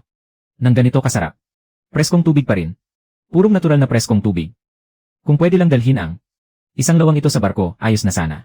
Maliit na ang pulo na ito. Pero mataba ang lupa. Bagay na itanim. Pwede tayong magdala ng lupa pabalik sa barko. Naisip mo rin ba yon? Kakatignan ko lang. Kahit hindi karami ang mga halaman dito sa isla. Marami namang gulay na pwedeng pitasin at iwi. Pwede ring maghakot ng lupa. Sa kagamento ko, may mga natitira pang trapal na pantakip. Pagbalik ko ay ayusin ko yon. Para makagawa ng maliit na taniman sa barko.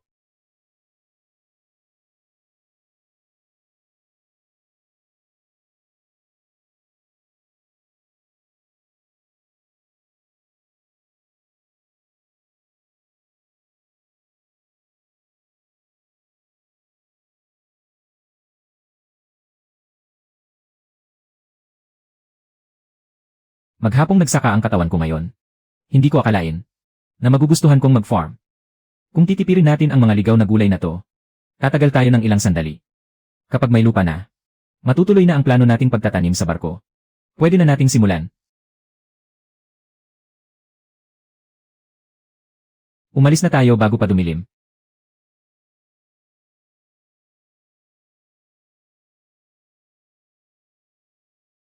Nakumpirma ko na ang isang warship. Bandang timog silangan. Dadaan sila sa short reef pagsapit ng dilim. Malinaw ang sabi ni Lolo Kian. Isang lalaki at 3 babae. May kanyon at armor. Iron Shark, yun sila. Kabisado ko ang area na yan sa short reef. Malakas ang alon sa ilalim. Puno rin yun ng mga mutant shark. Kailangan lang natin silang akitin sa lugar na yon. Hayaang ubusin sila ng mga mutant bago tayo umatake. Pagkatapos tayo na ang tatapos. Kahit gaano pa sila kagaling lumaban. Hindi nila kakayanin kapag pinag-ipitan natin sila. Hindi na kailangang akitin. Diretso na sila. Sa rutang dinadaanan natin. Kailangan lang nating maghintay sa daraanan nila, sapat na yon. Maghanda na sa pag-alis. Lahat sa posisyon. Ngayong gabi gagawin kong bangkang pangdigma ang warship na yan. Kuya Chenfan. Pati pala yan kaya mo. Dati akong maintenance worker. Hindi naman totally. Pero naging gwardiya ako sa isang gusali. Kaya nakikita ko kung paano mag-landscaping. Basic lang yon. Sa susunod, magkakaroon na tayo ng sarili nating taniman. Kahit maliit lang. At least ay may makikita tayong lunsyan. Kakatapos ko lang magbilang. Kasama ang mga nakuhang ligaw na gulay at prutas. Na-update ko na ang listahan ng pagkain natin. Ang mga gulay at prutas ay sapat na para punuan ang kakulangan natin sa vitamins sa loob ng kalahating buwan. Mukhang ayos naman ah. Pwede na yan sa maikling panahon. Pero ang mga gulay ay mabilis masira. Isang linggo lang ay malalanta na yan. Kaya ang planong pagtatanim ni Chenfan ay napakahalaga. Ipaubaya mo na sa akin ang pagtatanim. Huwag kayong mag-alala. Maghintay lang kayo sa mga gulay, na tayo mismo ang magtatani. Kuya Chenfan, bakit lahat yata ay kaya mo? Marunong magpalakad ng barko, marunong lumaban, at marunong pang magtanim. Sobrang maaasahan talaga ng lalaking to. Dito sa mundong post-apocalyptic, ang taong may ganitong galing, ang siyang tunay na sandigan. Kuya Chenfan, naisip mo ba? Kung nung araw na yun ay hindi ka sumabak at lumabas sa rooftop ng gusali ng Binjiang, nasaan ka kaya ngayon? Hindi ko rin alam. Baka hanggang dito na lang tayo. Noong araw na yon sa rooftop, marami ang nagmamakaawang sumakay sa barko mo. Pero nung narinig nilang sabi ni Lihao, ililigtas daw sila ng yate ng pamilya niya. Ayon, tinalikuran ka nilang lahat. Si Su Wansing lang ang sumakay sa barko mo. Lanan. Tapos niligtas mo pa ako. At pagkatapos, niligtas mo rin si Ate Jiang Xuyan. Kuya Chenfan, hindi ka ba natatakot? Natatakot na baka ang iligtas ko ay hindi naman karapat-dapat. Natatakot. Mas natatakot akong makaligtaan ang mga taong dapat ko talagang iligtas. Tulad ng ikaw. Kuya Chenfan, totoo ba ang sinasabi mo? Siyempre. Nadagdagan ang pagtingin ni Lin Xiaoyu. Kasalukuyang pagtingin, 77 per 100. Kaunti na lang talaga. Sa kritikal na sandaling ito, siguro pwede nating subukan ang isang espesyal na paraan para pasibarin palalo. Uminom ka muna ng mainit. Salamat.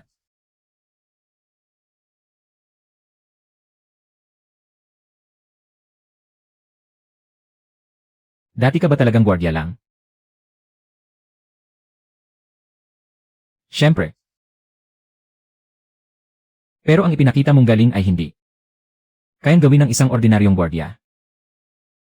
Binobola mo ba ako? Siguro.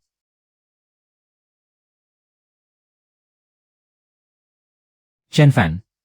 Sa tagal ko bilang gwardiya sa kulungan, marami na akong nakilalang iba't ibang uri ng tao.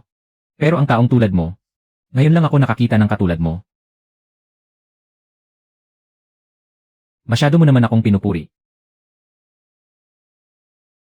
Nadagdagan ng 5 ang pagtingin ni Jiang Xuyan. Kasalukuyang pagtingin, 85 per 100. Yes. 15 puntos na lang, 100 na.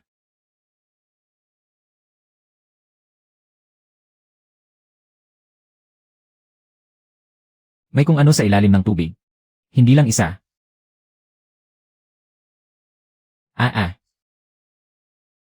Kumapit kayong maigi, Jiang Xuyan. Ihanda ang machine gun.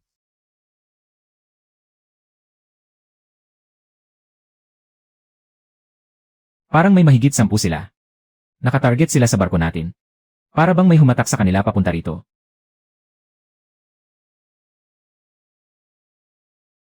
Mga walang hiya.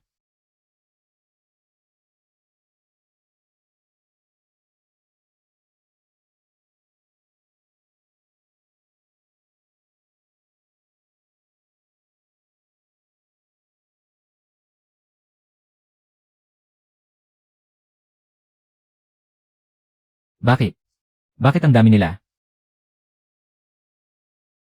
May sinadyang mang-akit sa kanila. Kahit marami talagang pating sa kipot ng Red Rock. Hindi sila atake ng sabay-sabay. Sa isang barko lang. Para bang pinalaya sila ng isang bagay. Patungo sa atin. Alam ko na. Yung matandang nakasalubong natin kanina. Siya ang pinaghihinalaan ko. Ang ibig mong sabihin, ibinunyag ng matandang yon ang posisyon at rota natin sa ibang tao. Hindi lang posisyon natin. Posibleng sinabi rin niya sa mga yon kung saan tayo dadaan, para makapaghanda sila ng maayos. Kung ganun ang nangyari, ibig sabihin sa unahan natin, may naghihintay na sa atin. Tignan natin kung sino ang mga yan. Sino man ang dumating, tao man, o mga halimaw dagat. Kailangan nating lumaban ng todo. Kuya Chenfan, kung hindi dahil sa husay mo sa pagpapatakbo kanina, patay na tayong lahat. Normal na operasyon lang yon. Wala yon. Kuya Chenfan, ako ba ay nababalam na ang lahat dahil sa akin? Paano mo nasabi yan? Huwag mong kakalimutan. Magkasama tayong lumalaban. Engan.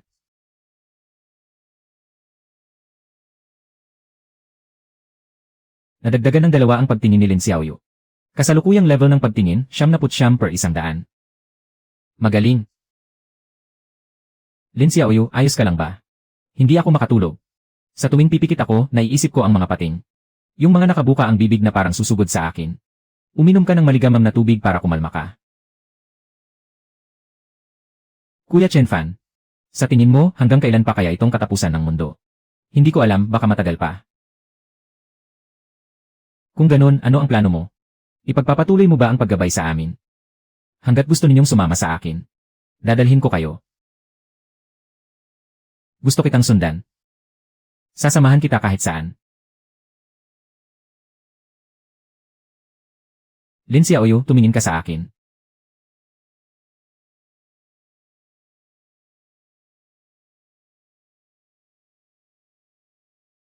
Kuya Chen Fan. Masyado kang mapanganib na tao. Anong ibig mong sabihin? Mayroon kang kakaibang gayuma na nagpapagawa sa tao ng kahit ano hanggat kasama ka. Hindi ba sapat na mapanganib yon? Lin Xiaoyu. Poprotektahan kita habang buhay.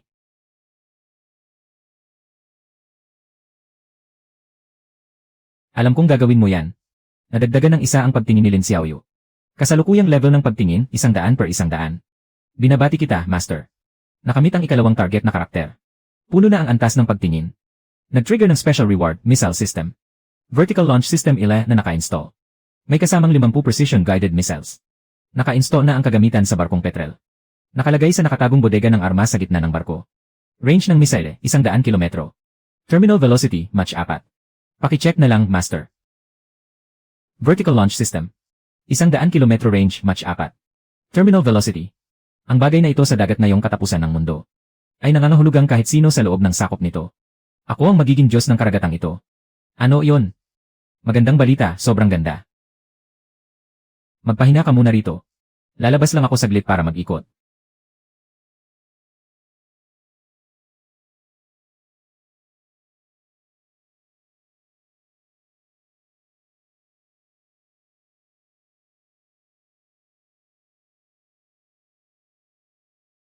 Ha?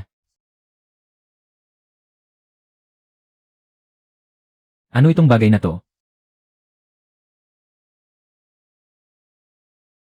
Vertical Launch System Missile. Gamit pang militar ang kagamitang ito. Alam mo ba kung ano ang ibig sabihin nito? 100 kilometro ang sakop. Mach 4 ang bilis. Alam mo ba kung gaano kabilis ang Mach 4? Kahit ang interception system ng isang aircraft carrier, hindi ito madaling mapipigilan. Sa ganitong bilis ng missile. Sa karagatang ito, kapag na-lock na ang target nito, wala na silang takas. Chen Fan, ang mga bagay na to ay parang high-tech na mahika. Tama, high-tech na mahika. Dahil sa 50 missiles na to, dagdagan pa ng 100 kilometrong sakop. Alam mo na siguro kung ano ang ibig sabihin nito. Ibig sabihin, sa buong karagatang ito, sa loob ng 100 kilometro, walang sinuman ang kayang lumaban sa atin ng harapan. Tama, hanggat nasa sakop natin ang mga kaaway. Kaya natin silang gapiin mula sa malayo, nang hindi na natin kailangang lumapit. Hindi lang basta bentahe ito. Ibig sabihin, wala na tayong katalo-talo. Ito ay ganap na suppression. Hindi rin pwedeng sabihin ng ganyan. 50 lang ang bala. Kailangang tipirin.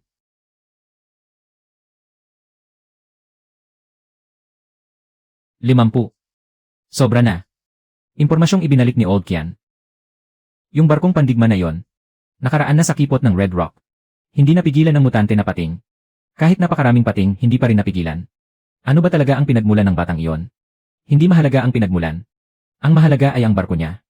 Hindi siya napigilan ng gelatin ng pating. Kung gayon, tayo na mismo ang kumilos. Kahit lumaban pa siya, isa lang naman siyang barko. May 6 tayong kanyon sa cargo ship. Pati mga inangkop na launcher ng rocket. 3 kilometro ang abot ng kanyon. 1 kilometro ang abot ng rocket launcher. Basta makapasok lang sa range. Sabay-sabay nating papuruhan at dudurugin siya. Talagang kakaiba ang barko ni Iron Shark. Noong huli, isa lang naman yung crash speedboat. Biglang naging mabilis na bangka. Tapos naging armed warship pa. Natakot ka ba? Hay, hindi ako natatakot. Pinapaalala ko lang. Iron Shark, kuya. Huwag kang makinig sa pinagsasabi niya. Talagang duwag lang siya. Sobrang galing mo talaga. At may ganyan pa kalaking cargo ship. Kumuha pa ng isang maliit na security guard. Hindi ba kamay lang din ang gagamitin? Naniniwala kaming lahat sa inyo. Marunong ka rin palang magsalita. Sige, ipaghanda ang mga tao sa ibaba. Hanapin ang tamang posisyon bago sumikat ang araw bukas. Kumilos agad.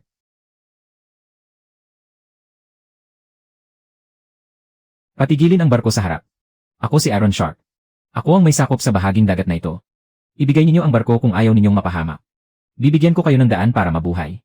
Hindi ako nakikipagkompromiso. Hindi laruan ng mga kanyon ko.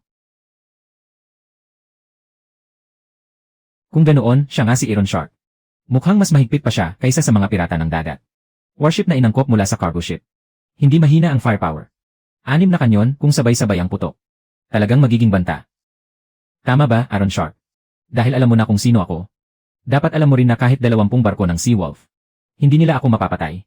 Ngayon, humarang ka sa harap ko. Nagsasawa ka na ba sa laki ng cargo ship mo? At gusto mong palitan ng mas maliit?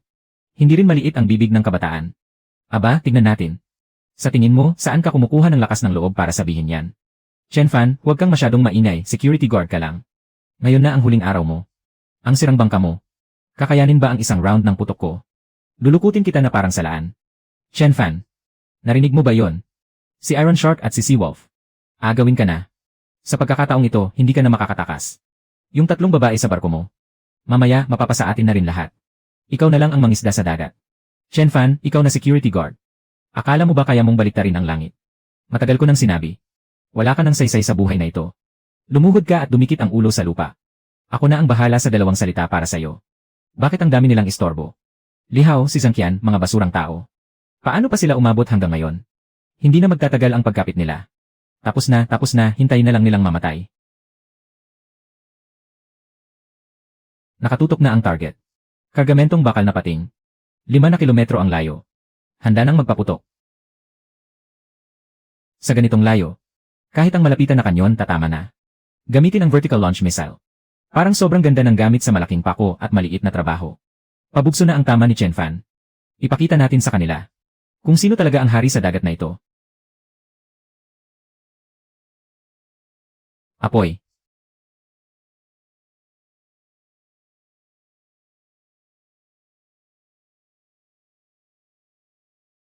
Anong ginagawa niya? Bakit bumagal ang kakaibang barkong iyon? Hinto sa pwesto. Misal nga.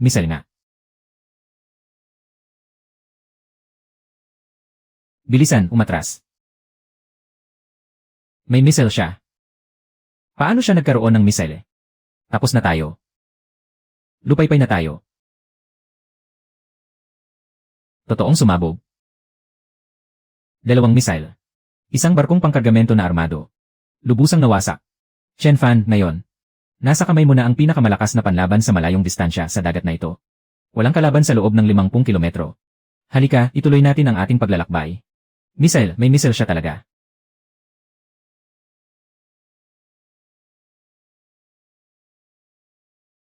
Kuya Aaron Shark, ano ang gagawin natin? Hindi na umaandar ang barko. Kayong dalawa. Kung hindi dahil sa inyo, ang batang iyon ay isa lang sanang ordinaryong gwardiya. Kung hindi dahil sa inyo, sana ako na lang ang nangagaw sa kanya. At napunta pa siya sa ganitong dulo.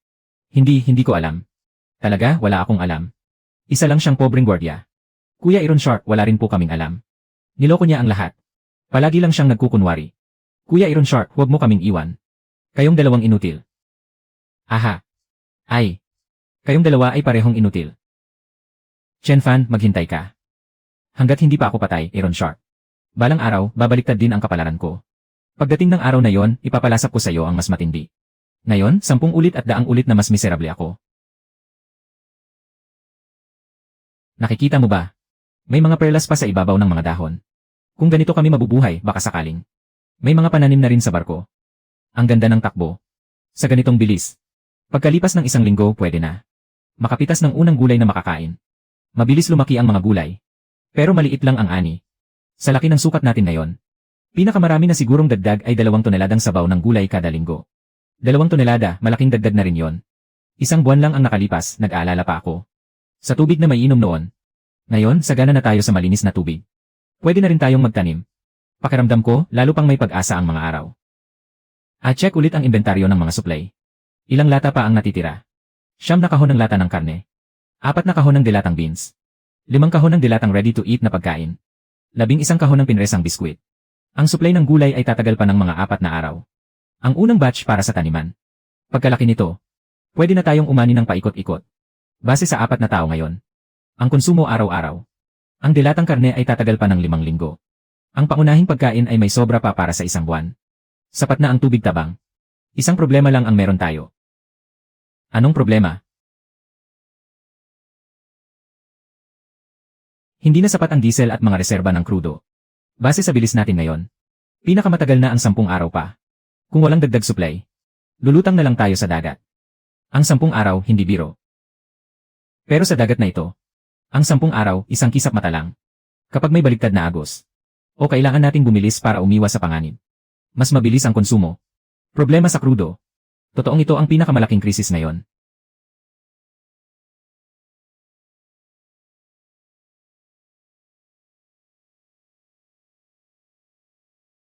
May nakakakinig ba sa aming sigaw para sa tulong? Ako ang tripulante ng tanker na barkong Petrel. Ako at ang tatay ko ay naipit. Sa silangang longitude na 137.12 at hilagang latitude na 28.43. May nakakarinig ba? Kailangan namin ng tulong. Barkong Petrel, naririnig kita rito. Ulitin mo ang lokasyon at sitwasyon mo. May nakarinig din sa wakas. Nasa silangang longitude na 137.12 kami. At hilagang latitude na 28.43. Tanker na barkong Petrel. Marami pa kaming krudo sa barko. Ito ay barkong pandigma na may baluting bakal. Iulat ang identidad at kinaroroonan nyo. May grupo ng mga pirata na nakatutok sa amin. 2 araw na nila kaming hinahabol. Hindi kami pwedeng huminto. Kung makakapagbigay kayo ng proteksyon, ihahandog ko ang krudo sa barko. Kapalit ng buong barko. Lahat ay sa inyo.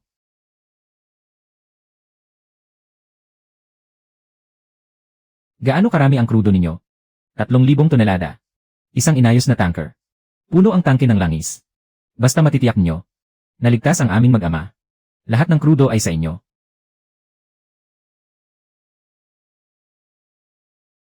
₱3,000 tonelada, gaano katagal namin magagamit?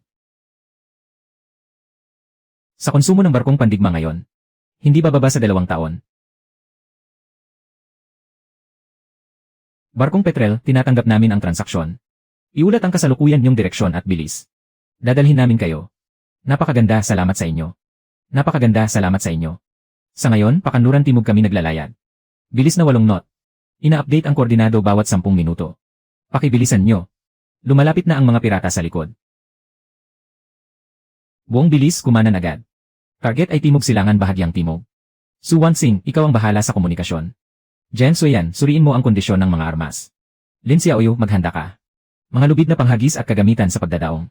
CJ.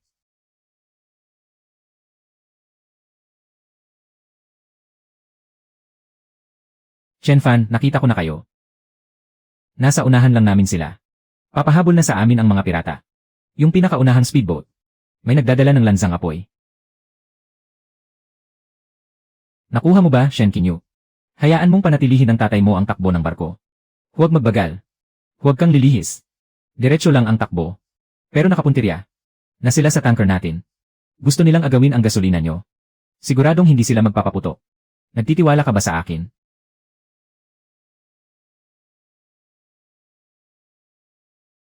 Nagtitiwala ako sa'yo.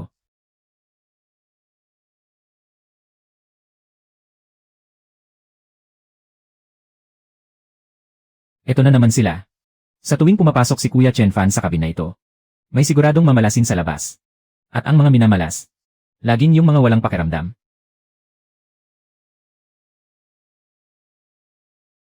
Punglo.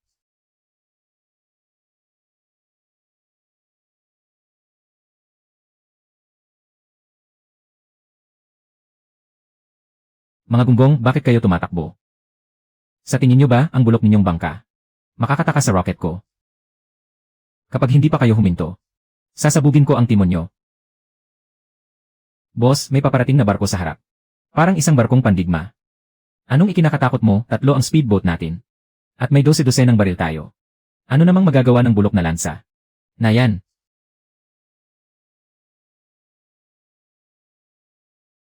Missile yun. Missile talaga.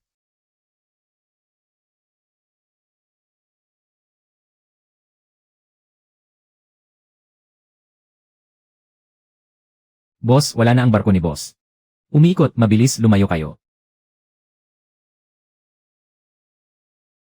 Huwag na kayong magpaputok, susuko na kami. Sumusuko na kami. Gagamit ba ng misil para lang sa mga pirata? Wala ba kayong silbi sa labanan?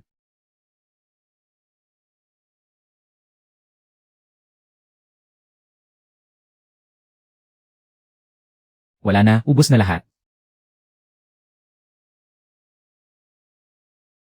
Babae, yung barkong nakontak mo. Militar ba sila? Hindi ko rin alam.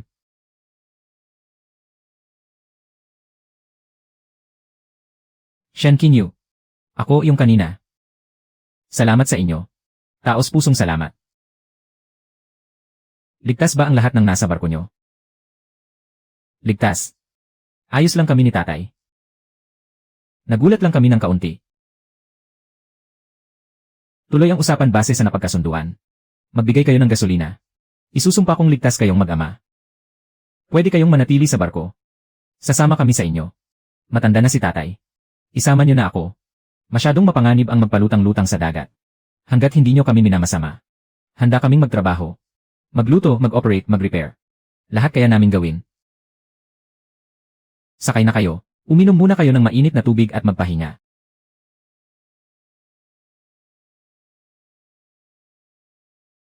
Nakadetect ng bagong target. Shen Qingyu. Itinalaga bilang ika-4 na target. Kasalukuyang antas ng pagkagusto. Simulang halaga 20 per 100. Isa na namang swerteng nakuha. Hindi lang naresolba ang problema sa gasolina. Nadagdagan pa ang isa. Maaari pang i-develop na target. Dahan-dahan lang, walang nagmamadali. Chen Fan. Ang barkong ito ang bunga ng pinaghirapan ko sa halos kalahati ng buhay ko. Alam kong nabuhay kami ngayon. Dahil sa'yo. Pero kung itatapon ko lang ang barkong ito, hindi ko talaga kakayanin. Kuya Chen Fan, ang barko ni tatay kahit medyo luma na. Ayos na ayos ang makina nito. Bago ang mga oil pump at mga tubo nito. Kung hahayaan lang sa dagat. Napakapanghinayang naman. Kung ganoon, panatilihin nyo ito. Kayo ang mag-operate at sumunod sa amin. Panatilihin ang layong 500 metro. Kapag may nangyari, sabihan nyo agad ako. Gamitin ang radyo para tumawag. Talaga. Kaya ko namang maglayag mag-isa para sumunod sa inyo. CJ.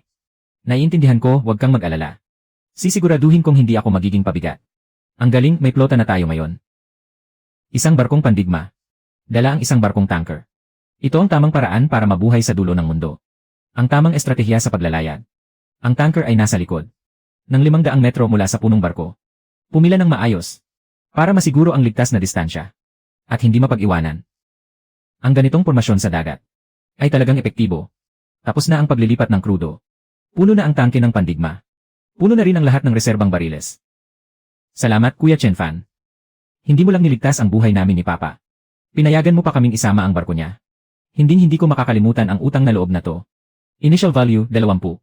Favorability positibo 15, naging 35 na. Ang bilis tumaas, Tito Shen, bumalik na kayo sa barko nyo. Panatilihin bukas ang radyo. Kapag may nakitang kahina-hinala, iulat agad. Masusunod. Kuya Chen Fan. Saan galing ang barkong yan? Nagkataon lang na swerte ako. Nakapulot lang ng ilang gamit. Tapos kinalikot ko ng konti. Mula sa mga napulot na piyesa. Siguro ay isa kang eksperto sa armas. Dati lang akong guard sa isang gusali ng opisina. Guard. Sinasabi mo sa akin na guard ka lang. Paano itong mga kanyon? Yung 3 misil kanina. Ay nakuha ko lang sa kumpanya ng security. Hindi ako naniniwala pero kung ayaw mong sabihin.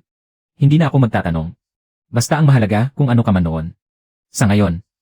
Ikaw ang nagligtas sa buhay ko. Sapat na sa akin yon. Favorability ni Shen Kinger positibo 15. Kasalukuyang favorability 50 per 100. 50 na. Ang prangka talaga ng babaeng to. Madali siyang pakisamahan. Pangunahing punto ng firepower. May range na 800 metro. Sapat na ito laban sa mga maliit na barko. At mga halimaw sa dagat. Ito ang silid para sa paglunsad ng misil. May vertical launching system. Ang lupit. Sobrang dami ng supply nyo. Sa mundong ito, hindi masamang mag-ipon ng marami. Nagtanim pa pala kayo ng gulay sa barko. Ang galing nyo naman. Si Kuya Chen Fan ang mismong gumawa ng mga lalagyan. Kami ang nagdidilig at nag-aalaga araw-araw. Sa ilang araw, pwede na nating pitasin ang mga dahon. Kumpleto ang barkong ito sa lahat ng bagay. Parang isang lumilipat na tahanan. Favorability ni Shen Kinyu positibo 1.5. Kasalukuyang favorability 65 per 100. Kasalukuyang kabuang favorability 350 per 350. Kondisyon para sa pag-upgrade ng sasakyan. Ay kumpleto na.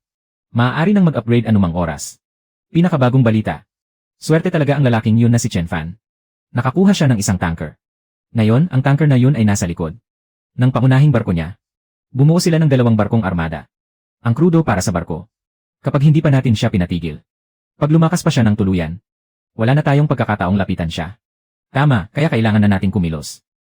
Pinabantayan ko na ang barko niya. Kung magpapatuloy sila sa silangan. Pagkalipas ng 3 araw, dadaan sila sa makipot na lagusan. Sa kipot ng Red Rock.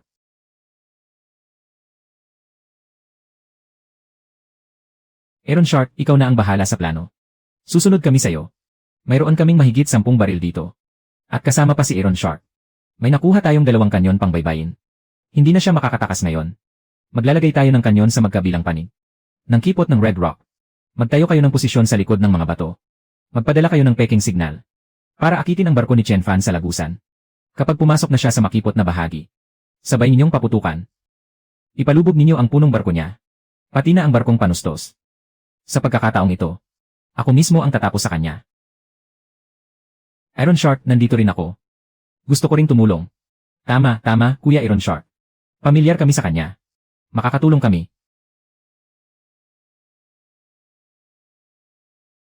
CJ. Pagdating ng oras, magagamit ko kayo. Ngayon, maghanda na ang lahat. Pagkalipas ng 1 araw, kipot ng Red Rock. Dito mo na kukuhanin ang libingan mo, Chen Fan.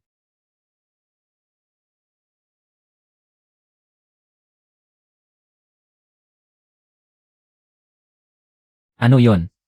Katatanggap ko lang ng isang signal. Binanggit ang kipot ng Red Rock at mga kagamitan. Hindi malinaw ang pinanggalingan ng signal. Hindi ito mukhang normal na distress call. Baka patibong ito. Malamang. Sa mundong ito, kung biglang may lumitaw na impormasyon tungkol sa gamit, madalas ay pamingwit lang ito. Kung gayon, iwasan ba natin? Ang kipot na yon. Tiningnan ko na ang mapa. Ang kipot ng Red Rock ang tanging daanan sa rutang ito. Kung ikot pa tayo, tatagal ng 3 araw. Mauubos ang krudo natin. At mas bukas ang ruta sa pag-ikot. Mas mahirap tayong makapagdepensa kung may manalakay.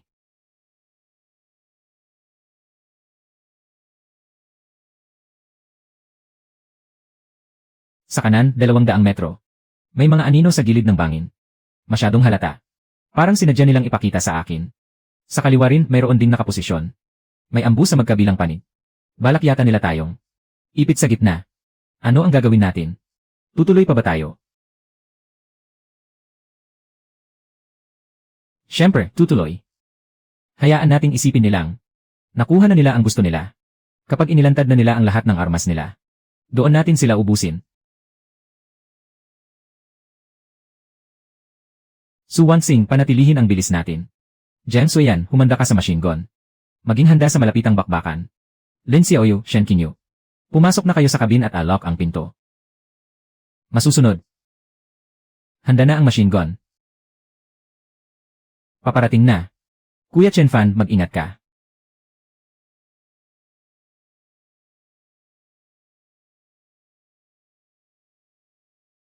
Sige, halika. Tingnan nga natin. Gaano kalaking sorpresa ang inihanda nyo? Pumasok na siya. Mukhang hindi pa niya tayo napapansin. Nasa lantad siya. Nasa tago tayo. Kailangan lang niyang pumasok sa tamang layo ng putok. Sabay tayong magpapaputok mula sa magkabilang panig. Wala man lang siyang espasyong para lumiko. Aaron Shark, nakikita ko na siya. Iyon ang barko. Iyong tanker sa likuran. Iyan ang barkong supply na kakakuha lang natin. Hey. Lagot siya ngayon. Bangin sa magkabilang panig. Wala siyang mapagtatakbuhan. Hintayin nating tuluyang makapasok siya sa gitna ng lagusan. Sundin ang utos ko. Putok.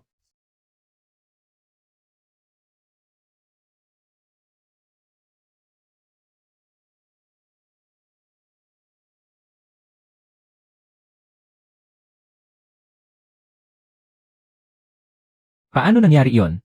Paano niya nalaman ang kinaroroonan natin? Sino ba talaga siya? Hindi ba sinabi mong wala siyang pangmatagalang armas? Hindi ba sinabi mong ang barko niya ay may kanyon lang?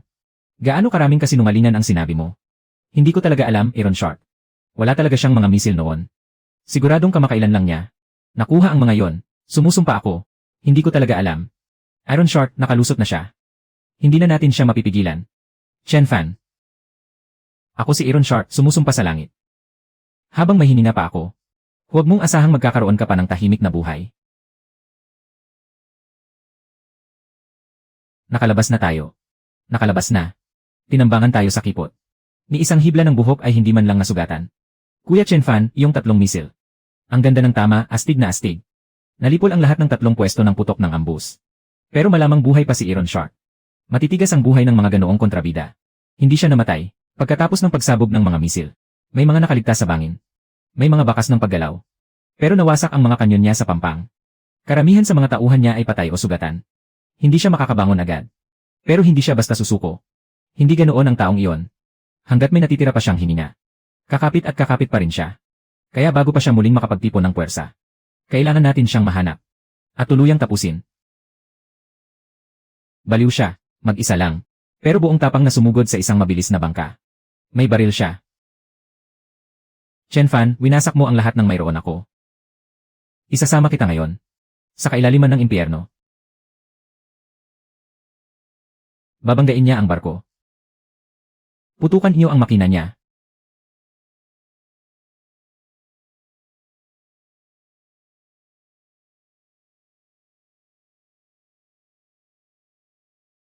Talaga bang gusto niyang mamatay kasama nating lahat? Baliw. Talagang baliw siya. Nakikita ko na lumuliko at papalapit ang barkong pandigma. Chen Fan. Sa kanan ko, bandang kanang bahagi ng barko. May nakita akong salbabida. May mga tao roon. Mga 2 o 3 siguro.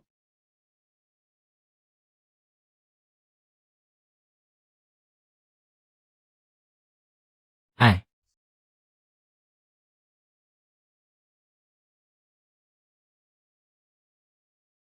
Chen Fan, ikaw ang nanalo. Ako ang talo. Pero tandaan mo ito.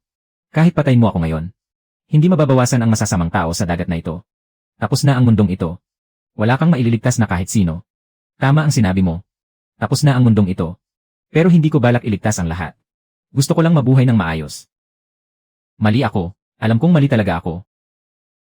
Pakiusap, patawarin mo ako at hayaang mabuhay. Kaya kong magtrabaho. Kahit ano, gagawin ko. Ano man ang ipagawa mo, ayos lang sa akin. Chen Fan, mali ako. Hindi ko dapat ginawa sa iyo ang ginawa ko noon. Patawarin mo na ako, pwede ba? Ang tagal na nating magkasama. Hindi mo pwedeng panoorin lang akong mamatay. Lene.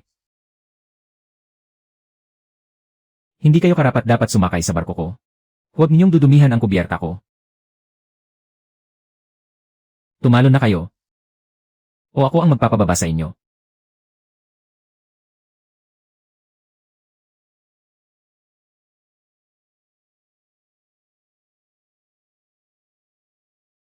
Sila. Tapos na. Ang pinili nila noon. Ang nagtadhana sa kinahinatnan nila ngayon. Sa mundong winasak ng katapusan. Lahat ay kailangang managot sa sarili nilang mga pagpili. Lahat maghanda sa paglilinis. Ibalik ang direksyon ng barko. Magpatuloy sa silangan. Huwag kayong palihim na kumain. Maya-maya, magluluto ako ng sabaw para sabay-sabay tayong kumain. Sige, titikim lang ako ng isang dahon. Mga gulay na ako mismo ang nagtanim. Akin dapat ang unang kagat. Batay sa mga tala ng topografiya sa mapa ng dagat. Dapat ay may malaking kumpol ng mga isla sa silangan. Kahit malaking bahagi nito ay nilamon ng baha. Dapat ay may matataas na lugar pa ring nakausli sa ibabaw ng tubig. Kung ganoon, makakarating tayo sa pampang pagdating ng oras. Gusto kong makarating sa lupa. Sobrang sabik na akong makatapak sa putik.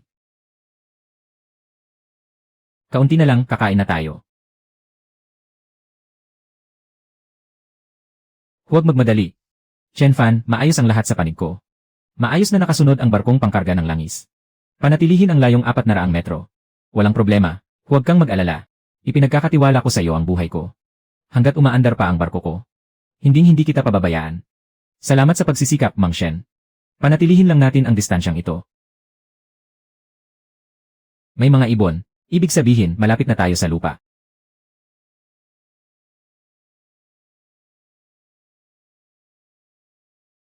Mukhang kalahating araw pa ang biyahe. Pagdating natin sa lupa, ano ang balak mo?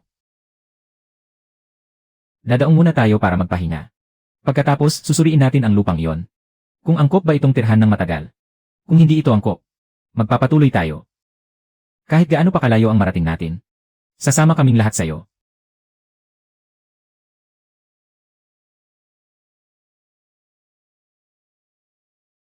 Kung ganoon, sabay-sabay tayo.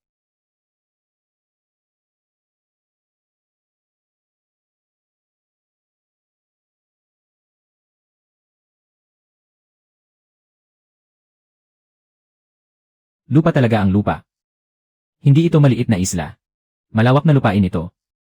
May mga bundok, puno at luntiang halaman. Hindi maliit ang lawak ng lupang ito. Malinaw ang taas-baba ng lupain. Mahirap itong lubusang lamunin ng baha. Angkop ito para magtayo ng himpilan. Ang paglalayag natin ay maaari nang ituring na tapos sa ngayon.